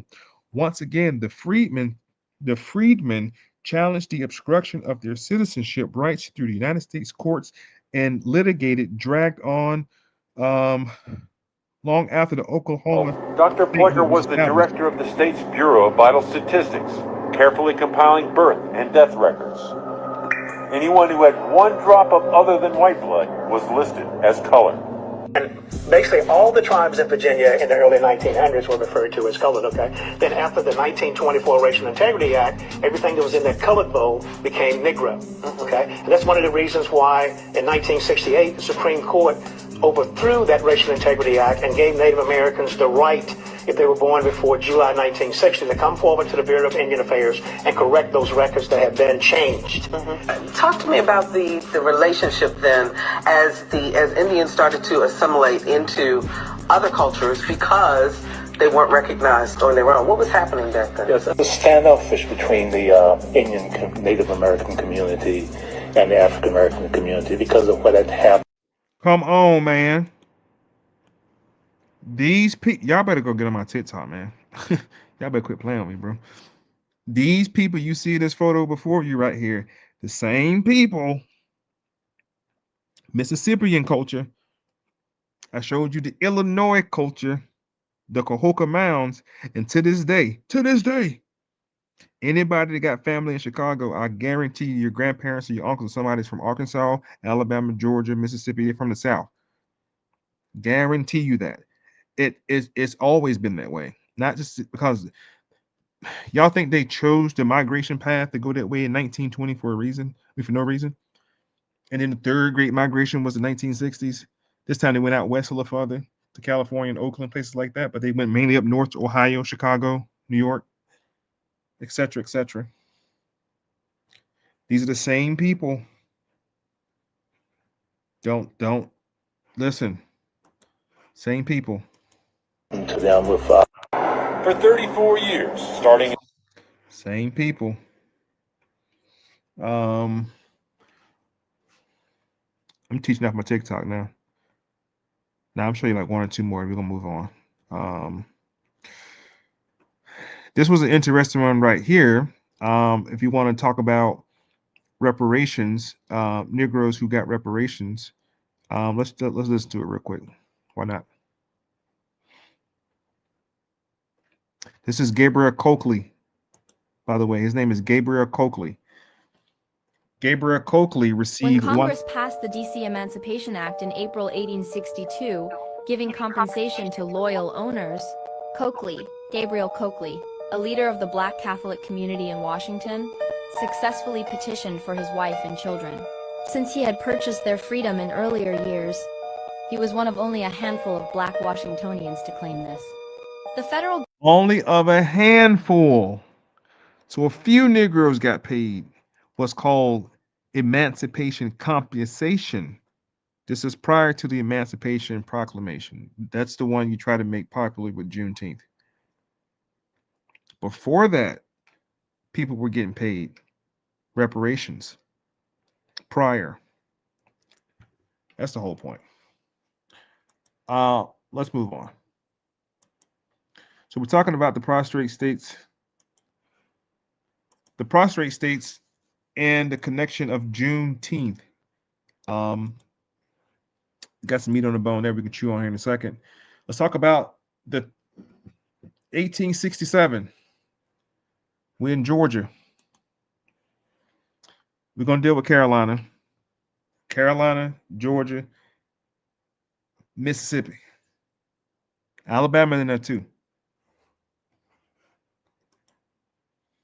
My people come from North Carolina, South Carolina, Florence, Rockingham, and Tidewater, Virginia, like 1800, 1900. Oh yeah. 757. 1867, write this year down, 1867. The reason I'm telling you to write the dates down because that way nobody can box you in with the conversation of slavery ended in 1865. You're going to show them, well, 2 years later, we were kind of running shit. So I don't know how deaf, dumb, and blind every Negro was because everybody were not slaves. The minority of Black people were slaves. Chattel. The movie 12 Years a Slave, 12 Years a Slave, they put it in the movie. When the movie first came on, the brother, he's not a slave. They showed you the process of how he became a slave or enslaved. He became enslaved and captured, kidnapped, and brought down to Louisiana by way of the Mississippi River. This is the domestic slave trade. I'm gonna keep saying the same thing until y'all understand. The story of Africans and you come out of Africa has nothing to do with cotton picking people. Zero. Nothing. You're calling them plantation. These were labor camps. These were labor camps. I'm going to show and prove in a second. 1867, 33 black men were elected in Georgia General Assembly. We got the right to vote. I thought we couldn't vote until Dr. King. Wait a minute. The voting act, who did the voting act? Who's confused? Raise your hand if you're confused right now because you thought that we couldn't vote until later, until they passed legislation of voting.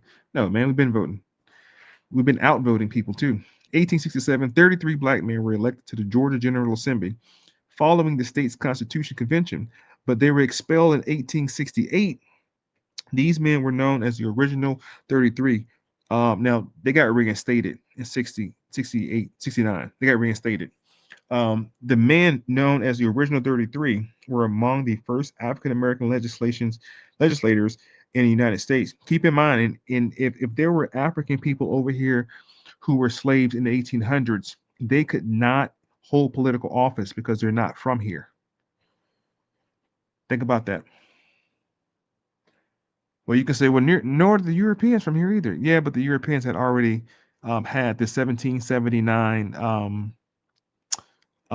Naturalization Act passed before this happened. So in 1779, which was the first time they took a census too, the first census 1779. 1779, white people also had all agreed to call themselves white folks or Caucasian at this point because you had Johann Blumenbacher had already created the word Caucasian by then. Anyway, a lot happened in 1779, but 1867, which is 2 years after the Civil War ended, which is slavery supposedly still in the South at this point in time. You still had plantations at this time. You still had people working as sharecroppers and indentured servants at this time. Meanwhile, you have Negroes in office, legislation. You had Negroes in governmental power, governmental seats over in South Carolina. So you could probably see why voting remained a big thing for your grandparents because their grandparents made voting a big deal. Yes, slavery officially ended in 1865. Officially ended in 1965 with the ratification of the 13th Amendment to the Constitution on December 6th. This was a landmark event that practically, the practical implementation of freedom took time with the Juneteenth 1865 Commemorandum Day. The Union troops arrived in Texas to enforce the emancipation. 1865, Galveston, Texas, is what that said. Now, let's talk a little bit about the connection of Juneteenth. Where I put it at? Hold on. I had pulled it up somewhere. Give me a second, y'all.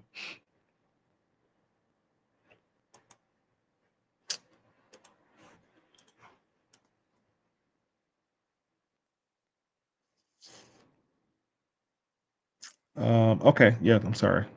That was it right there. That was it.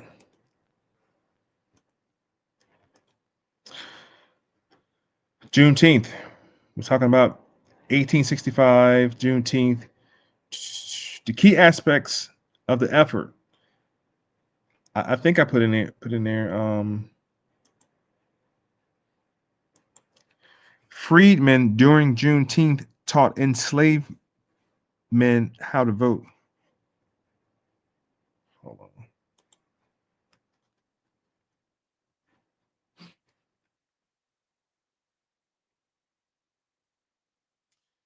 Here we go. This is the whole thing about Juneteenth again. I'm just giving you 1865, 67 with the same time frame. Skynet says it is true that early Juneteenth celebrations all often functioned as political rallies where freedmen taught newly freedmen how to vote and register. These are two groups of people. There were a group of people called freedmen who were already voting. There was another newly freed group who had to learn how to register to vote. They had no right to vote. The 13th Amendment and then the 14th Amendment. These amendments gave these folks that said right, supposedly. That's what Juneteenth is about. Okay? That's what it's about. I ain't saying that's all it's about, but that's what it's about. The key points. Education was the core component. The Freedmen's Bureau and African American community leaders established schools and organized events to educate adults and children, including the instruction on voting and civic engagement, how to interact with these white folks. I'm going to show you how to do it. Y'all just got out. To help them overcome what was critical, they had literacy tests in order to vote. Overcoming barriers, the education was critical because the southern states quickly implemented black codes, the Christian black codes, Code Noir, etc., etc., poll tax, literacy tests, and used violence to intimidate and suppress the black vote efforts that continued for centuries until the Voting Rights Act of 1965. This is not, that Voting Rights Act was not for the freedmen. The freedmen were already voting. What freedmen you're talking about? These freedmen were already voting. So that 13th Amendment and all that other stuff were not for these people. This is Hiram Revels. I'm going to give you some, if you already seen it, just bear with me. You're going to see it again. I'm going to beat this in y'all head. I'm brainwashed out with this information. This is Hiram Revels. Hiram Revels was born free in North Carolina. Who said it was in North Carolina? And the comments a little bit earlier. Sister says she's from North Carolina. Her people from North Carolina. This gentleman right here is from North Carolina. His name is Hiram Revels. Might want to write his name down too if he haven't already wrote his name down. What's in the comments? America started the process of voting for president with the first presidential election that took place December 15th, 1788 and January 10th, 1789. I got to check the receipts on that. I'm not saying it's wrong, but in 1788, let me just fact check that, Supreme Being. Hold on, let me fact check now. I'm not saying you're incorrect, so don't charge it to me. Like I want to know now, okay, for my own sake. We're talking about 1788, 1789. What was happening? So I mean, the Revolutionary War. Just oh yeah. Let me see. I'm looking on the backside. What year did the Continental Congress end?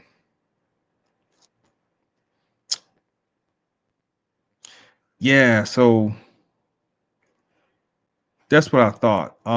The Continental Congress was at play, and the Continental Congress didn't vote in presidents. They didn't have presidents for Continental Congress.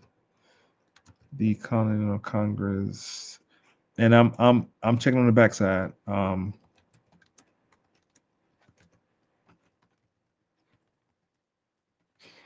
Did they do that? I don't think they did that. Yeah. So yeah, sorry. I just had to fact check you real quick, Supreme. You said America started the process of voting for presidents in the first presidential election, which took place between 1788 and 1789. I had to fact check that because that didn't feel right. During that time period, America had what was called the Continental Congress. And unfortunately, the Continental Congress did not vote for a president in the modern sense. The position of president under the Continental Congress was purely a presiding office and had no executive powers like the president of the United States created by the Constitution. When you say president, that didn't happen like that. And I only fact check because I'm like, wait a minute. There was there was there was no presidency in 1789, 1788. They were all called the Continental Congress. And before they were called Continental Congress, it was purely just known as the Virginia Company or the Philadelphia Company. And again, I'm not saying that you're wrong, but I had to fact check the dates. That's all. Fact check the dates, bro. Don't charge to my head, charge to my heart. Anyway, just wanted to look that up real quick. Fact check that. We talked about Juneteenth. There we go. I'm back. Hiram Rebels. Hiram Rebels was a Republican minister of the AME Zion Church, a college administrator. He was born free in North Carolina. He later lived and worked in Ohio. It says where he voted, So he already voted before the Civil War. He was already voting. That's kind of my point. That was kind of my point, family. I was just trying to show y'all that black folks is already voting. Already had the right to vote. We was already voting. There was no legislation passed already. In fact, he was elected by the Mississippi legislature to United States Senate. He was the first black senator. I'm gonna show you this is 1870, 1871 for him. He also became the president of Alcorn Agriculture Mechanic College. That becomes important right here. Hold on. This becomes important. During the Civil War, rebels helped organize 2 regiments of United States colored troops and served as chaplain. After serving in the Senate, Rebels was appointed to the first president of Alcorn Agriculture and Mechanical College, now called Alcorn State College. Okay. It was founded in 1871 and was the first black land grant college established in the United States. The university is a member of the School of Thurgood Marshall Fund.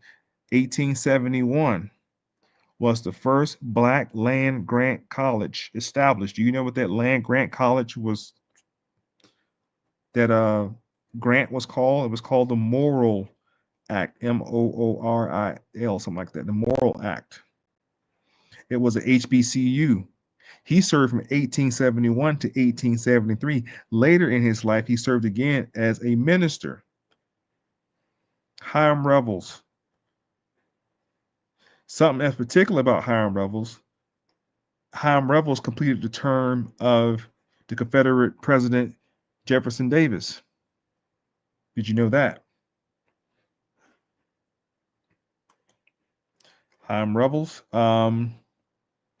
So again, my point is trying to show you guys an alternate part of history. Let's keep going. Let me just say it. The first black senator of Mississippi.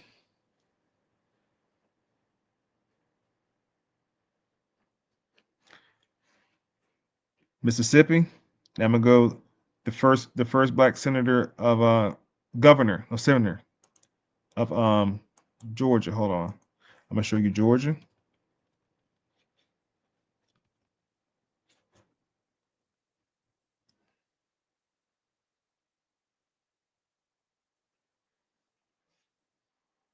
They got Raphael Warnock. That is crazy.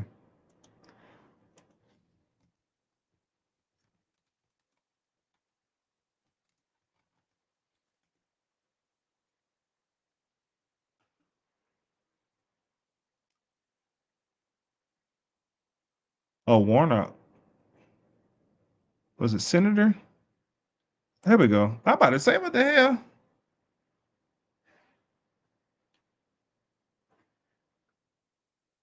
I'm about to say that shit didn't sound right. Because I know I just had looked it up. His name is Leroy Johnson, the first black Georgia state senator. Boy, I'm about to say Raphael Warnock. What the hell? My bad, fam. Listen, my bad, fam. Because I knew, I'm like, wait a minute. So that is crazy.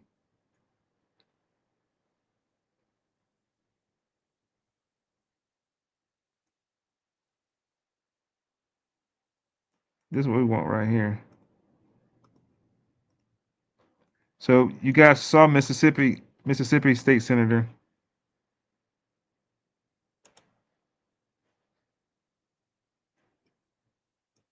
This is telling me all over the place.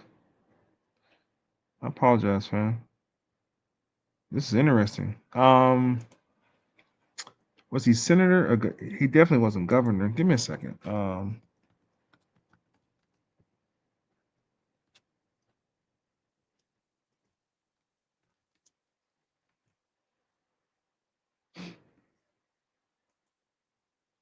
Now we got to dig up Georgia history because I know I saw this shit.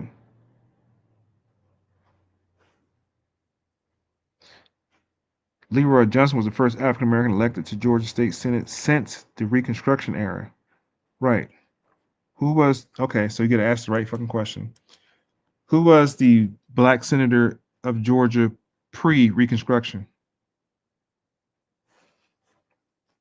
Raphael Warnock. Oh, let's say. Oh, well, maybe let me get myself together. There were no black senators. You know what? The 33 from Georgia. I'm thinking about the 33 from Georgia. My bad, y'all. I'm thinking about the 33 congressional members.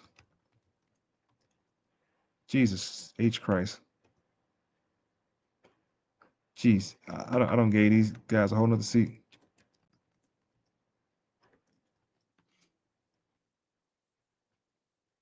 Dang. There we go. I am so sorry, family. I took y'all around the world and back. The original 33. This is 1868. Sorry about that. We talked about this a little bit earlier, though. They were members of the Georgia General Assembly. That's what it was. This is state level. Got it. My bad. They were elected in 1868. In order for them to be elected, they had to be voting had to happen in order for them to be elected. This is called the original 33. Let's see if we can dig in a little bit. Elections in Georgia in 1868 were plagued by widespread, of course, the KKK, and the KKK was just there to disrupt the voting, and Negroes were voting, man. We were getting it in, and they were trying to teach the newly freed Negroes how to vote. So they had to pass anti-literacy laws. So anybody caught teaching the newly freed Negroes how to read, I just showed you earlier, the freedmen were teaching their newly freed Negroes how to read and write. In the letter at Galveston, Texas, it states that there are two groups of Negroes in the letter that nobody caught. And I think I was one of the only ones to point that out, maybe. I don't know. But I know I pointed that shit out. That there were two different groups of people, three really, the planter, slave master, and then the freedmen, and then the newly freed Negroes were all listed in that letter. You got to know, you have to just know there's a lot going on in that letter. Anyway, it says elections in Georgia in 1868 were plagued by widespread KKK violence aimed at murdering and intimidating newly freed African Americans. So they weren't necessarily intimidating the black politicians who were already in office. This is 68. Pine rebels, and then I'm gonna show you the guys in South Carolina who also in office as well. I'm gonna show you those guys. So KKK wasn't bothering them in the sense of scaring them out of it. They was already in office. Now, why they didn't pass legislation to protect these freedmen, I don't know. I have no idea. In Georgia, counted 336 cases of murder or assault with the intent to kill against freedmen between January 1st and November 15th. Still, 33 African Americans, 30 in the lower house, and 3 in the state senate were elected in a heavily black areas made up of 1/6 of the 197 members of legislation. After losing votes for their preferred candidate for U.S. Senate, the white majority conspired to remove the black and mixed ethnic members of the assembly on the grounds that they were ineligible to hold office under Georgia Constitution. Most black delegates to the state post, most black delegates to states post-war constitutional convention voted against including the Constitution the right of black legislators to hold office, a vote which Republican Henry McNeil Turner came to regret. This Negro, oh God, he was the one that said up niggas can't vote. And he was a nigga. Henry McNeil Turner was an American minister, politician, and 12th elected consecrated bishop of the AME Church. After the Civil War, he worked to establish a new AME congregation amongst African Americans born. What they say? I want to read about this Negro now. Jesus Christ! Let's read about right now. Henry McNeil Turner. He worked to establish a new AME congregation among African Americans in Georgia. He was born free in South Carolina. He's another freedman. Henry McNeil Turner, another freedman. These Negroes were never enslaved. These are your black politicians. These are your Jesse Jacksons and your whoever shit back then. It's been happening. There was running amok through the church though. You feel me? As they still do now. As many of your charismatic leaders like Dr. King and others come out of the clergy or SNCC, the Southern Christian Conference movement and stuff like that, right? Earlier than that, or later than that, sorry, later than that, you have Sweet Daddy Grace and the others coming out of the church. I'm not sure. I'm not saying Sweet Daddy Grace was not enslaved. If I look it up, I'm pretty sure that Sweet Daddy Grace was probably enslaved, but his cohort, I forgot his name. Anyway, let's move on. This is Henry McNeil Turner. Let's read what he did. He was born free. He said he learned to read and write, became a Methodist preacher. He joined the AME Church in St. Louis, Missouri in 1858. He became a minister. He founded by free blacks in Philadelphia, Pennsylvania, the early 19th century. The AME Church was the first independent black denomination in the United States. Founded by free blacks in Philadelphia, Pennsylvania. That's Quaker territory. It's William Penn and the boys. In the early 19th century, that's the 1800s. So in the early 1800s, the AME Church was the first independent denomination in the United States, of which later Turner had pastored in Baltimore, Maryland, and Washington, D.C. In 1863, the American Civil War, Turner was appointed by the U.S. as the first African-American chaplain for the U.S. colored troops. After the war, he was appointed to the Freedmen's Bureau in Georgia. He was over the money, y'all. He settled in Macon, Georgia, and was elected to state legislature in 1868. During Reconstruction, an AME missionary, he also planted many AME churches in Georgia after the war in 1880. He was elected. Now, by him setting up those churches that he was setting up, or those lodges he was setting up, he got members in all those churches. And by default, when he ran for office, guess how many votes he already got? You got 17 churches or 8 churches throughout Georgia, and you got, let's say, 40, 50 members per church, you already at an advantage. We're not talking about just 40 people in the church flat out. Those are 40 families in the church and friends of friends in the neighborhood of the church. I think it was genius. Angered by Democrats regaining power and instituting Jim Crow laws in the late 19th century South, Turner,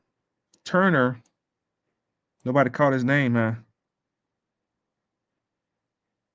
Turner began to support black nationalism and immigration of blacks to the African continent. This was called the American Colonization Society.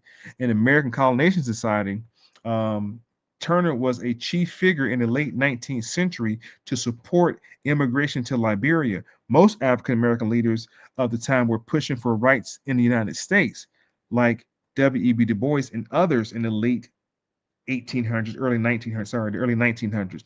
Henry McNeil was born free in 1834 in Newberry, South Carolina. who his mother and his father, I guess they say, were both mixed African European ancestry. When you see the word African European ancestry, let me guide your brains away from YT people and show you who you should be thinking about when you say European ancestry as it relates to so-called black folks.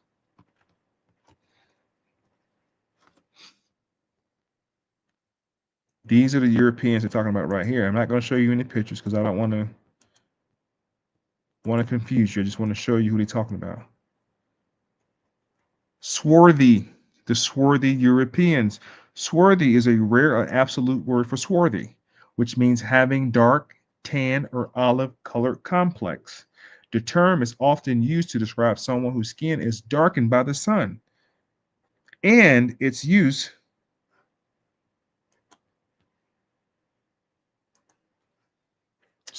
and its use particularly in older texts can sometimes have patronizing and depreciative connotations. The objective is the root of the Dutch surname Swarthy, which may have originally been a nickname for someone with dark hair or complexion.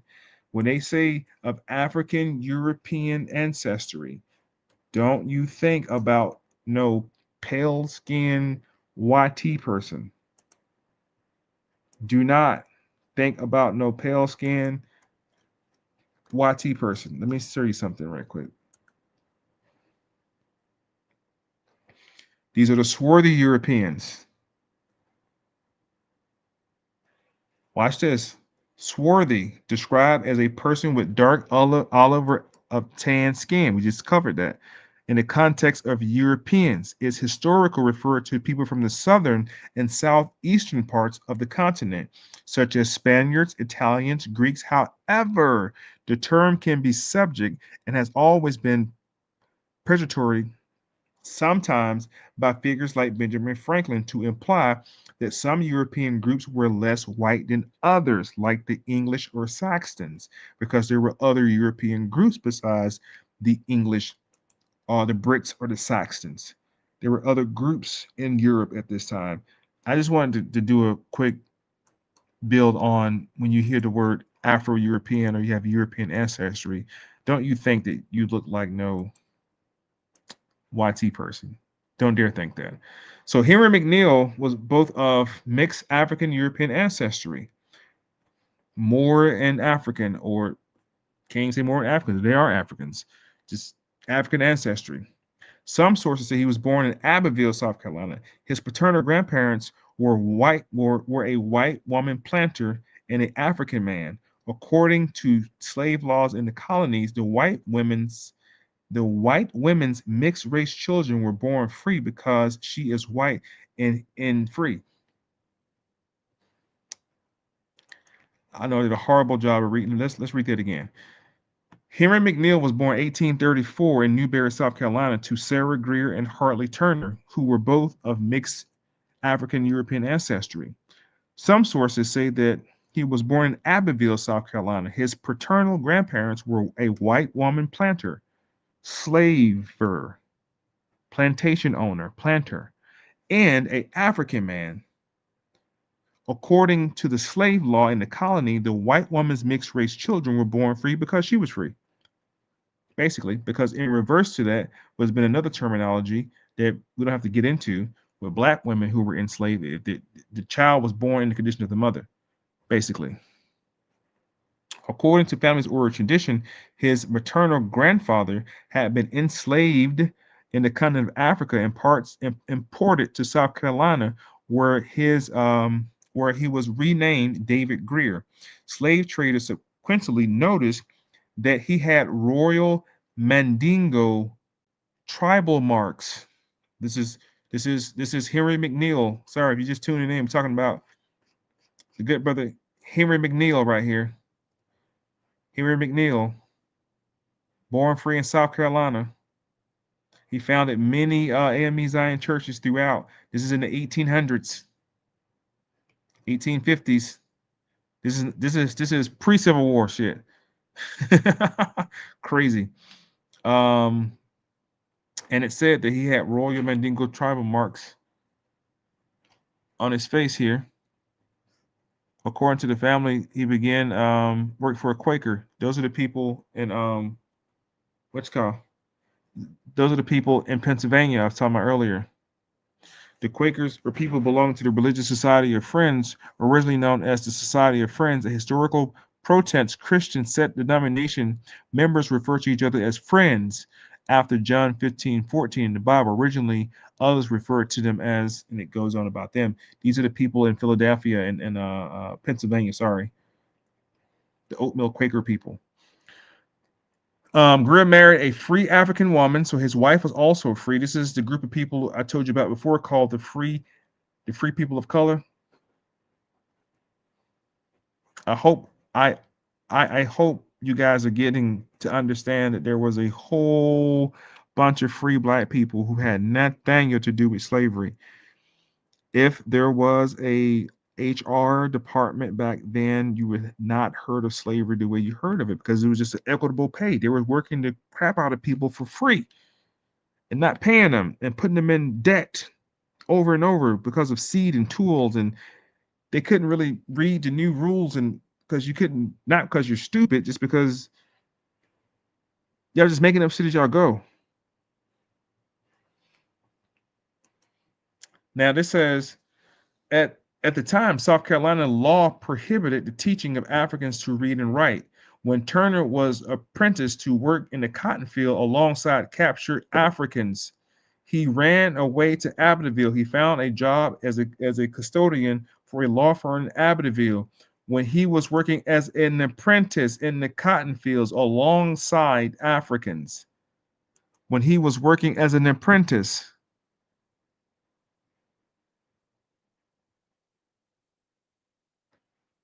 What Tony was saying? No, this guy's last name is Turner. He's from South Carolina. I'm talking about Henry Turner. We can get into the Turner family if you wanted to. That's fine. I'll get there too. That's fine. This guy worked alongside people in the cotton field as an internship. At 14, he became a minister. In 1858, this is before the Civil War. Negroes were definitely picking cotton at this point in time. He moved with his young family. He had a family. He moved to St. Louis, Missouri. The demand for slaves in the South had made him fear that his family might be kidnapped and sold into slavery. As he became documented for hundreds of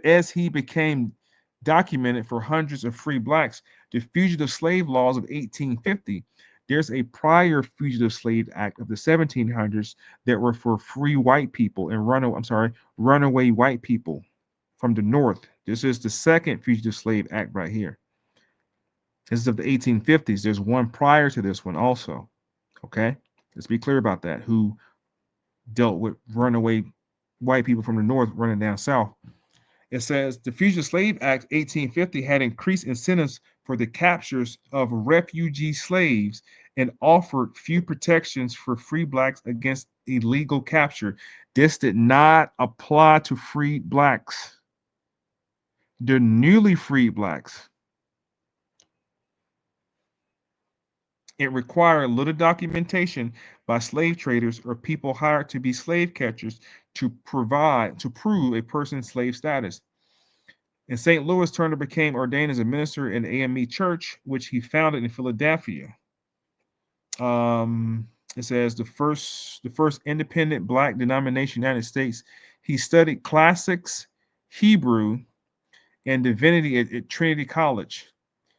He's in Trinity College, y'all. He's in Trinity College.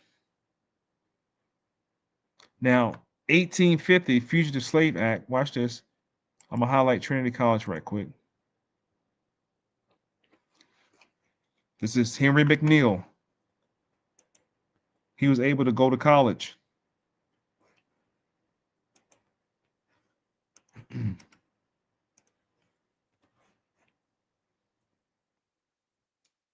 What was Trinity College?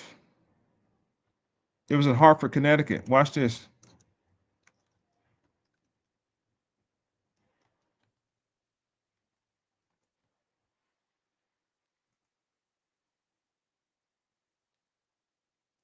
Trinity School in Atlanta, Georgia, private school, integrate. Okay, hold on. Why didn't Trinity College refer to institution?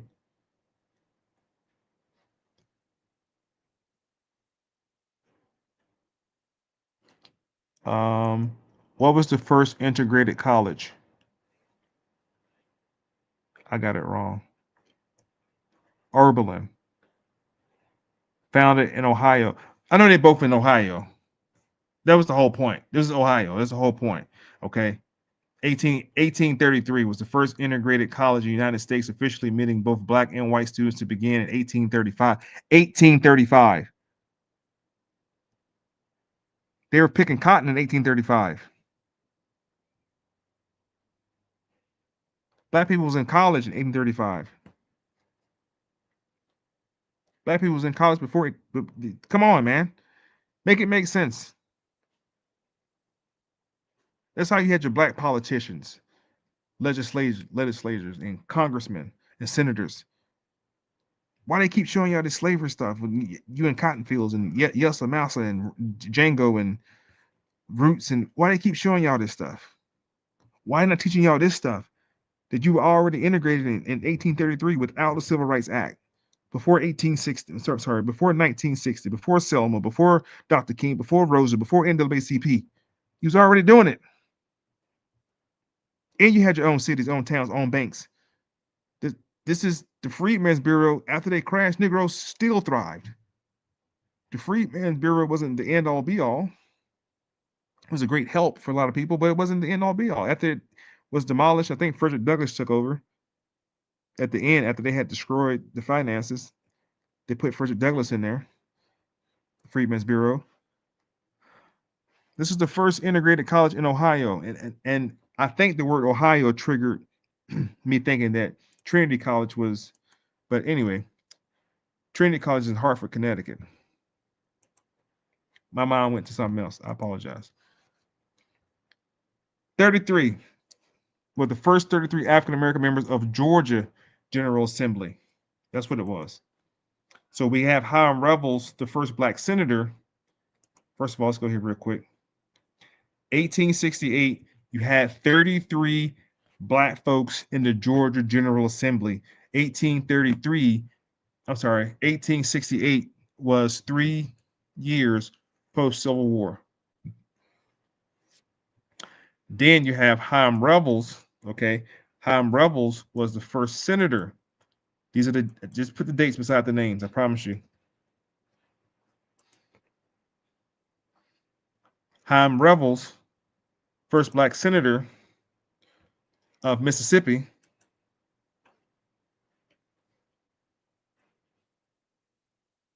Okay, let's see here. 1870 to 1871, Hiram Revels. Now let's go over to South Carolina.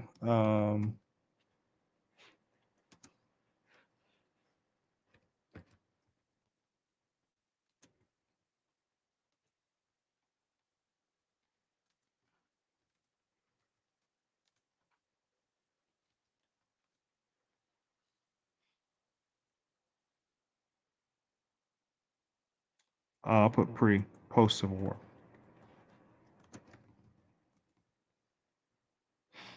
Post Civil War. Sorry.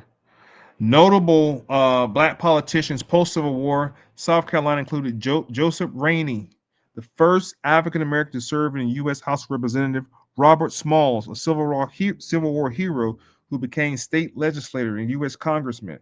Figures like Robert DeLarge, Robert Elliott served as U.S. House Senate alongside Rainey. Henry E. Haynes, a state senator, later served as South Carolina Secretary of State.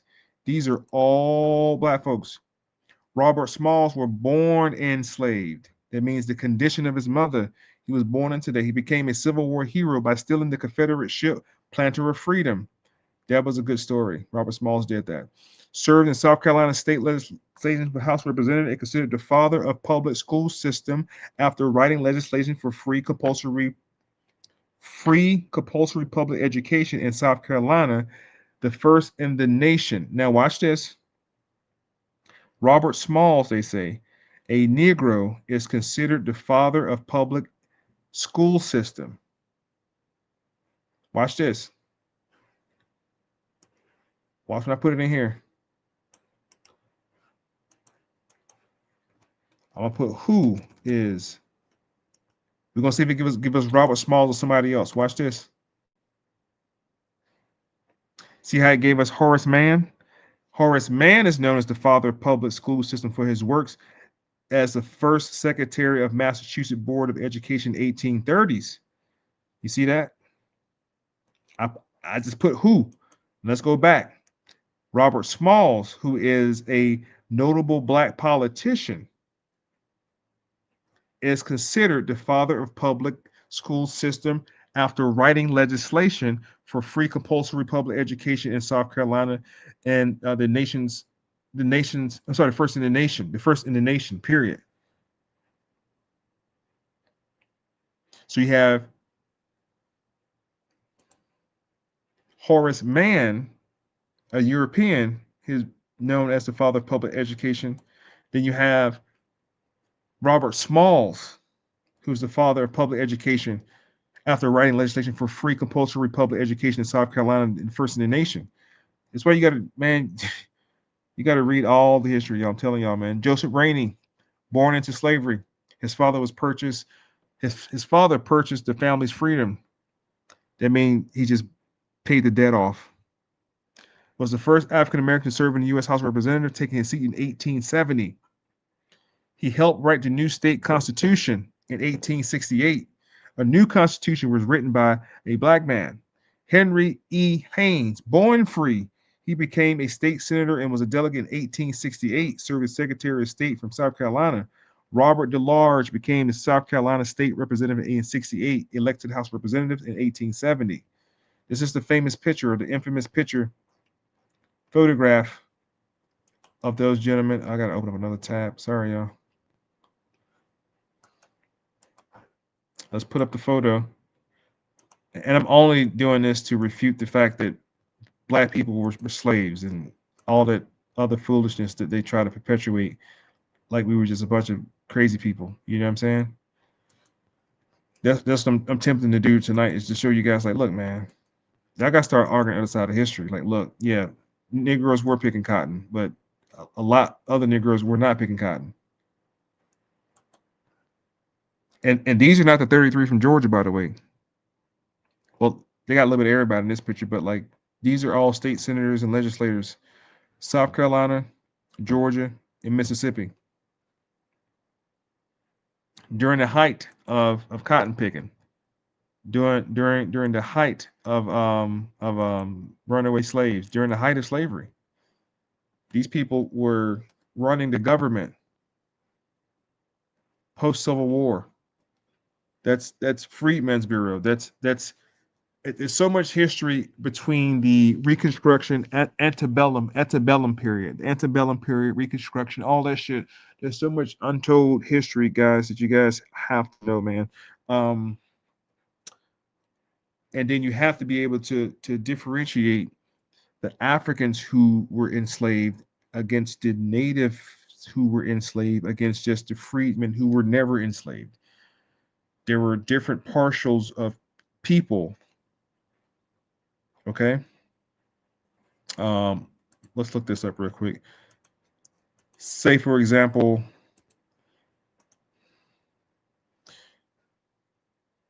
we were all told that Lincoln kicked off the Civil War, and anybody that joined the Union Army was free. The thing about that, the 1850 Fugitive Slave Act was law. It was law. Lincoln was breaking the law because the 1850 Fugitive Slave Act required for you to return the stolen property back to the owner. And that just didn't start in the 1800s. That started in the 1600s. Okay, with Anthony Johnson.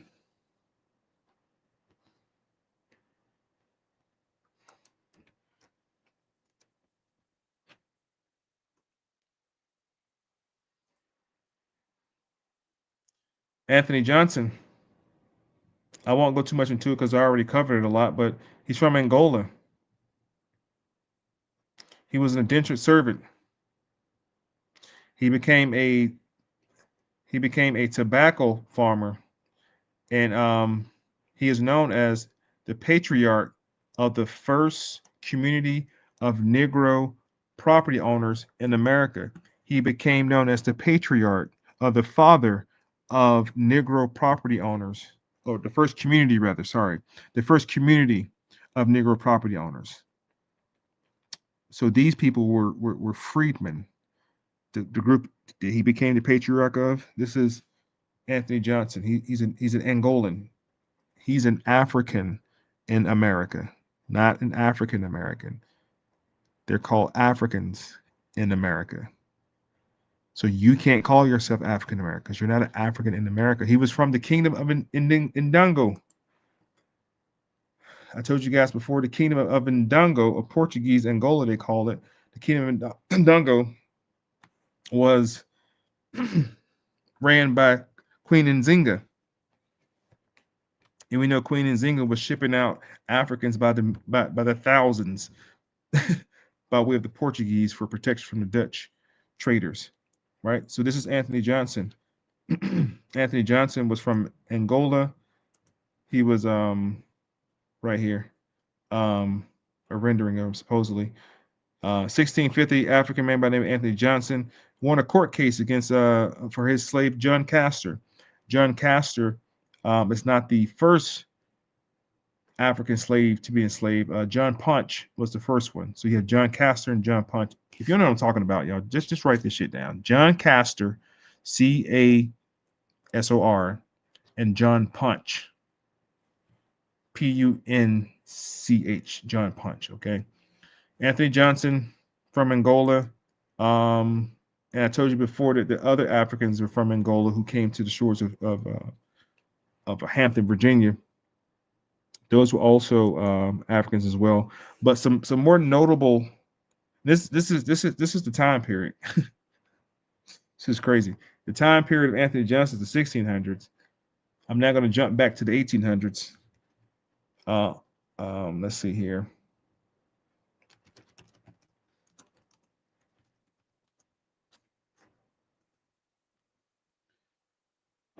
Isaiah T. Montgomery, another notable fellow you probably want to write down if you haven't already know about. He was the founder of Mound Bayou, which is an all-black community, in 1887.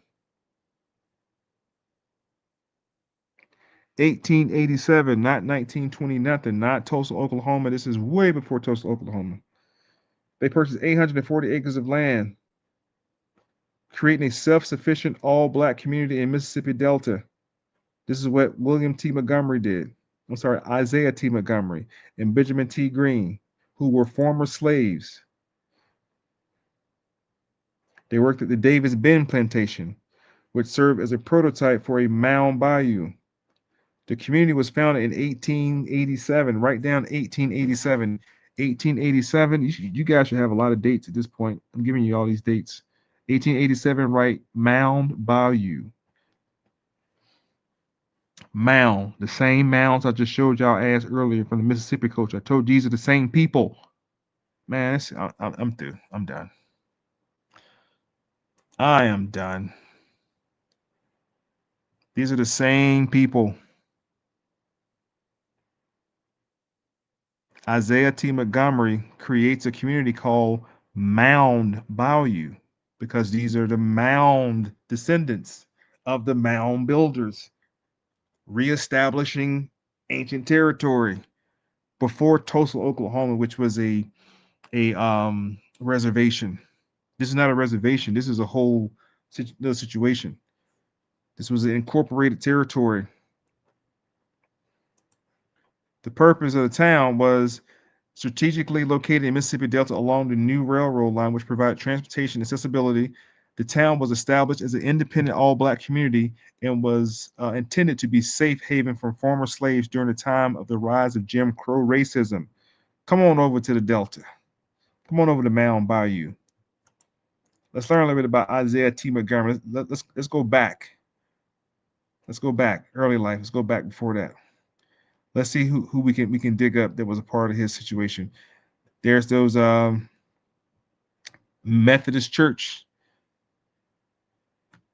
I'm telling you, we're going to do a section on the third great awakening. I know I keep saying that shit, but like that, boy, black people came out of the AME Zion, boy, they went into Islam, they went into the Moorish Science Temple, they went into everything after that. It was wide open. It says, nevertheless, Douglas had a great respect for Montgomery integrity, did not minimize tremendous pressure to face such a man. He declared not to be blah, blah, blah. His daughter was named Mary Booz. Eugene Booz was an important figure of black control Republican Party in Mississippi. The black control of the Republican Party in Mississippi. That's how you get Chaim Rebels in there. They say he worked closely with Booker T. Washington in an effort to persuade Julius Roundstein, the president of the chair of the board of Sears Roebuck, to subscribe to a $25,000 in bonds. The black press described the meal as the largest thing of its kind ever undertaken by Negro people. In the capacity, he went to New York, Washington, D.C. to recruit wealthy white investors. The Mound Bayou Cotton, Oil, and Mill, Montgomery. He worked closely with Booker T. Washington. Blah, blah, blah. Let's keep going. Formerly Mound Bayou School. Isaiah T. Montgomery. I'm trying to find his father, because his father did some cool stuff too. Hold on. Spouses. Here we go. Benjamin Thornton Montgomery. This is his father. Was an American inventor, landowner, and freedman. That means Isaiah T. Montgomery was, guess what? A freedman. These are free Negroes setting up towns, setting up shops, setting up cities, setting up counties, being senators, running the government during slavery, after slavery, Civil War, post-Civil War, lynchings, dogs, Underground Railroad, all that crap, man. Negroes was already running shit. Do not let people fool y'all, man, about who we don't. That's the part pissing me off, man. Like, don't play us, man. We just want Africans running around in Africa and got brought over here and dug in some dirt for a little bit of time, grew some cotton, and then Obama came out of nowhere. No, man. We were already doing this shit, bro. Listen to what I'm trying to tell y'all. Benjamin Thornton Montgomery was an American inventor, landowner, and a freedman in Mississippi. He was taught to read and write English and became the manager of a supply and shipping for Joseph Emory Davis at a hurricane plantation at Davis Bend. Ben Montgomery was born into slavery, it says, in 1819 in Sumter County, Virginia. In 1837, was sold south. He was purchased at Natchez, Mississippi by Joseph Emerald Davis. He was taken to Hurricane Plantation, the home of Davis and his wife, Elizzie. The planter's much younger brother, Jefferson Davis. Y'all missed that. Ben Montgomery, who is the father of Isaiah Thornton Montgomery, who's the founder. Look how the brother dressed. In office, it says, the mayor of Mound Bayou. Look, check him out. Take that in for a second. This brother right here, his father, Ben Montgomery. Oh, man, this is crazy. That's crazy. I just seen that. His father, Ben Montgomery, was born into slavery in 1819 in Loudoun County, Virginia. In 1837, he was sold south and purchased in Natchez, Mississippi by Joseph Emory Davis. This is the father of Jefferson Davis. Why am I talking about Jefferson Davis? Jefferson Davis became the fucking president of the Confederacy. Who finished the term of Jefferson Davis? Hiram Rebels. The planter, much younger brother, Jefferson Davis, I'm sorry, his brother, not his son, His brother Jefferson Davis later became the president of the Confederate States of America. Montgomery escaped but was captured. Davis reportedly inquired closely into the cause of his dissatisfaction, where the two men reached a mutual understanding about Montgomery's situation. Davis' utopian experiment of a plantation on Davis Bend was the center on his idea that the less people are governed, the more submissive and control and they be controlled. The enslaved were encouraged to learn trades, interests in them. Davis allowed them to keep extra money they had made on the chosen skill of work. Rare among Southern slave owners, it was illegal to teach enslaved persons how to read or write in Mississippi, but Davis encouraged it. Montgomery was taught reading, writing, arithmetic, and was assigned to run plantation general store. Oh boy, this is crazy. William T. Montgomery's father ended up working for Jefferson Davis. Davis gave him the responsibility of managing, purchasing, shipping an entire plantation. Montgomery and his wife, Mary Virginia Lewis, whom were married in 1840, had 5 children, 2 daughters, Rebecca and Virginia, 2 sons, William Thornton Montgomery and Isaiah Montgomery. When they reached adulthood, purchasing his wife's time from Davis. Purchasing his wife's time from Davis. This is what slavery was about.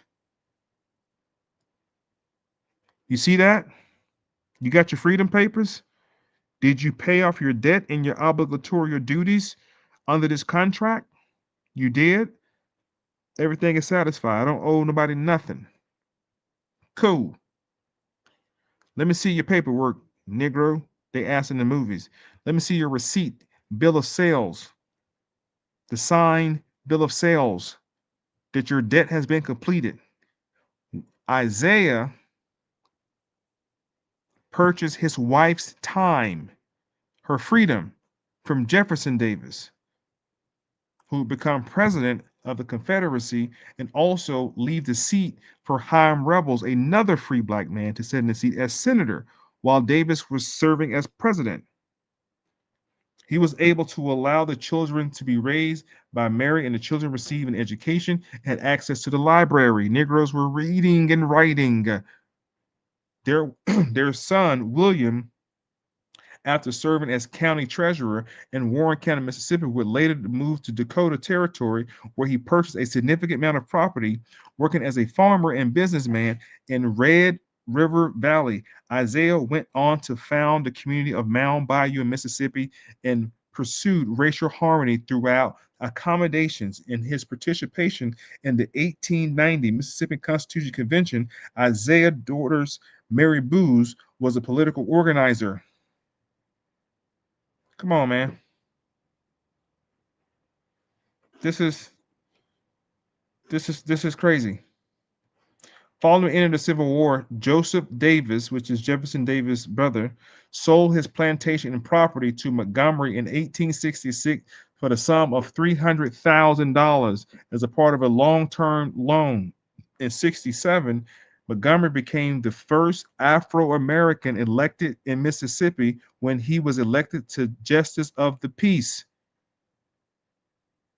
Judge of Davis Bend. Under his supervision, the plantation produced cotton, judged to be the best in the world at the International Exposition in 1870. 1870, that's post-Civil War. So, anyway, there's a lot more history that you guys should be considering when it comes to talking about things, ideas such as slavery and what was happening in the South, and you thinking that a bunch of Africans just came over and started picking cotton out of nowhere. No, there was a whole nother side of this history, y'all, where people were surviving and thriving and doing pretty well, educated and everything else. That were senators during slavery. There was black people, and you may say, "Hey, so what's the fucking big deal? Who cares, right?" You guys should care, because if you start talking about this side of history, and you start studying this side of history, that does away with the what they call it, the victim mentality. Oh, the ancestors were slaves, and man, listen, man, listen. In spite of all that shit, in spite of all of it, family, in spite of all of it, In the words of Marcus Mosias Garvey, rise up, you mighty race of people. Rise up. Man, this information gets me excited. It gets me super excited to know that in spite of everything, we were still in these positions. It's like, why aren't they teaching this? Why aren't we teaching it? Why isn't none of your favorite YouTubers teaching this shit? Well, I would say your favorite ones, but the more, whatever, popular ones. And some are teaching this. I think this is important. You know what I'm saying? I think this is super important. I think the fact that you guys don't know any of these names, there's Henry McNeil Turner, William A. Golden, James Ward Porter, James M. Sims, Aaron Bradley, Ulysses Houston, Tunis Campbell Jr. He's a part of the original 33, man. The Negro of the South during and before Reconstruction Era. Holler at me, man. Talk to me. Holler back at me.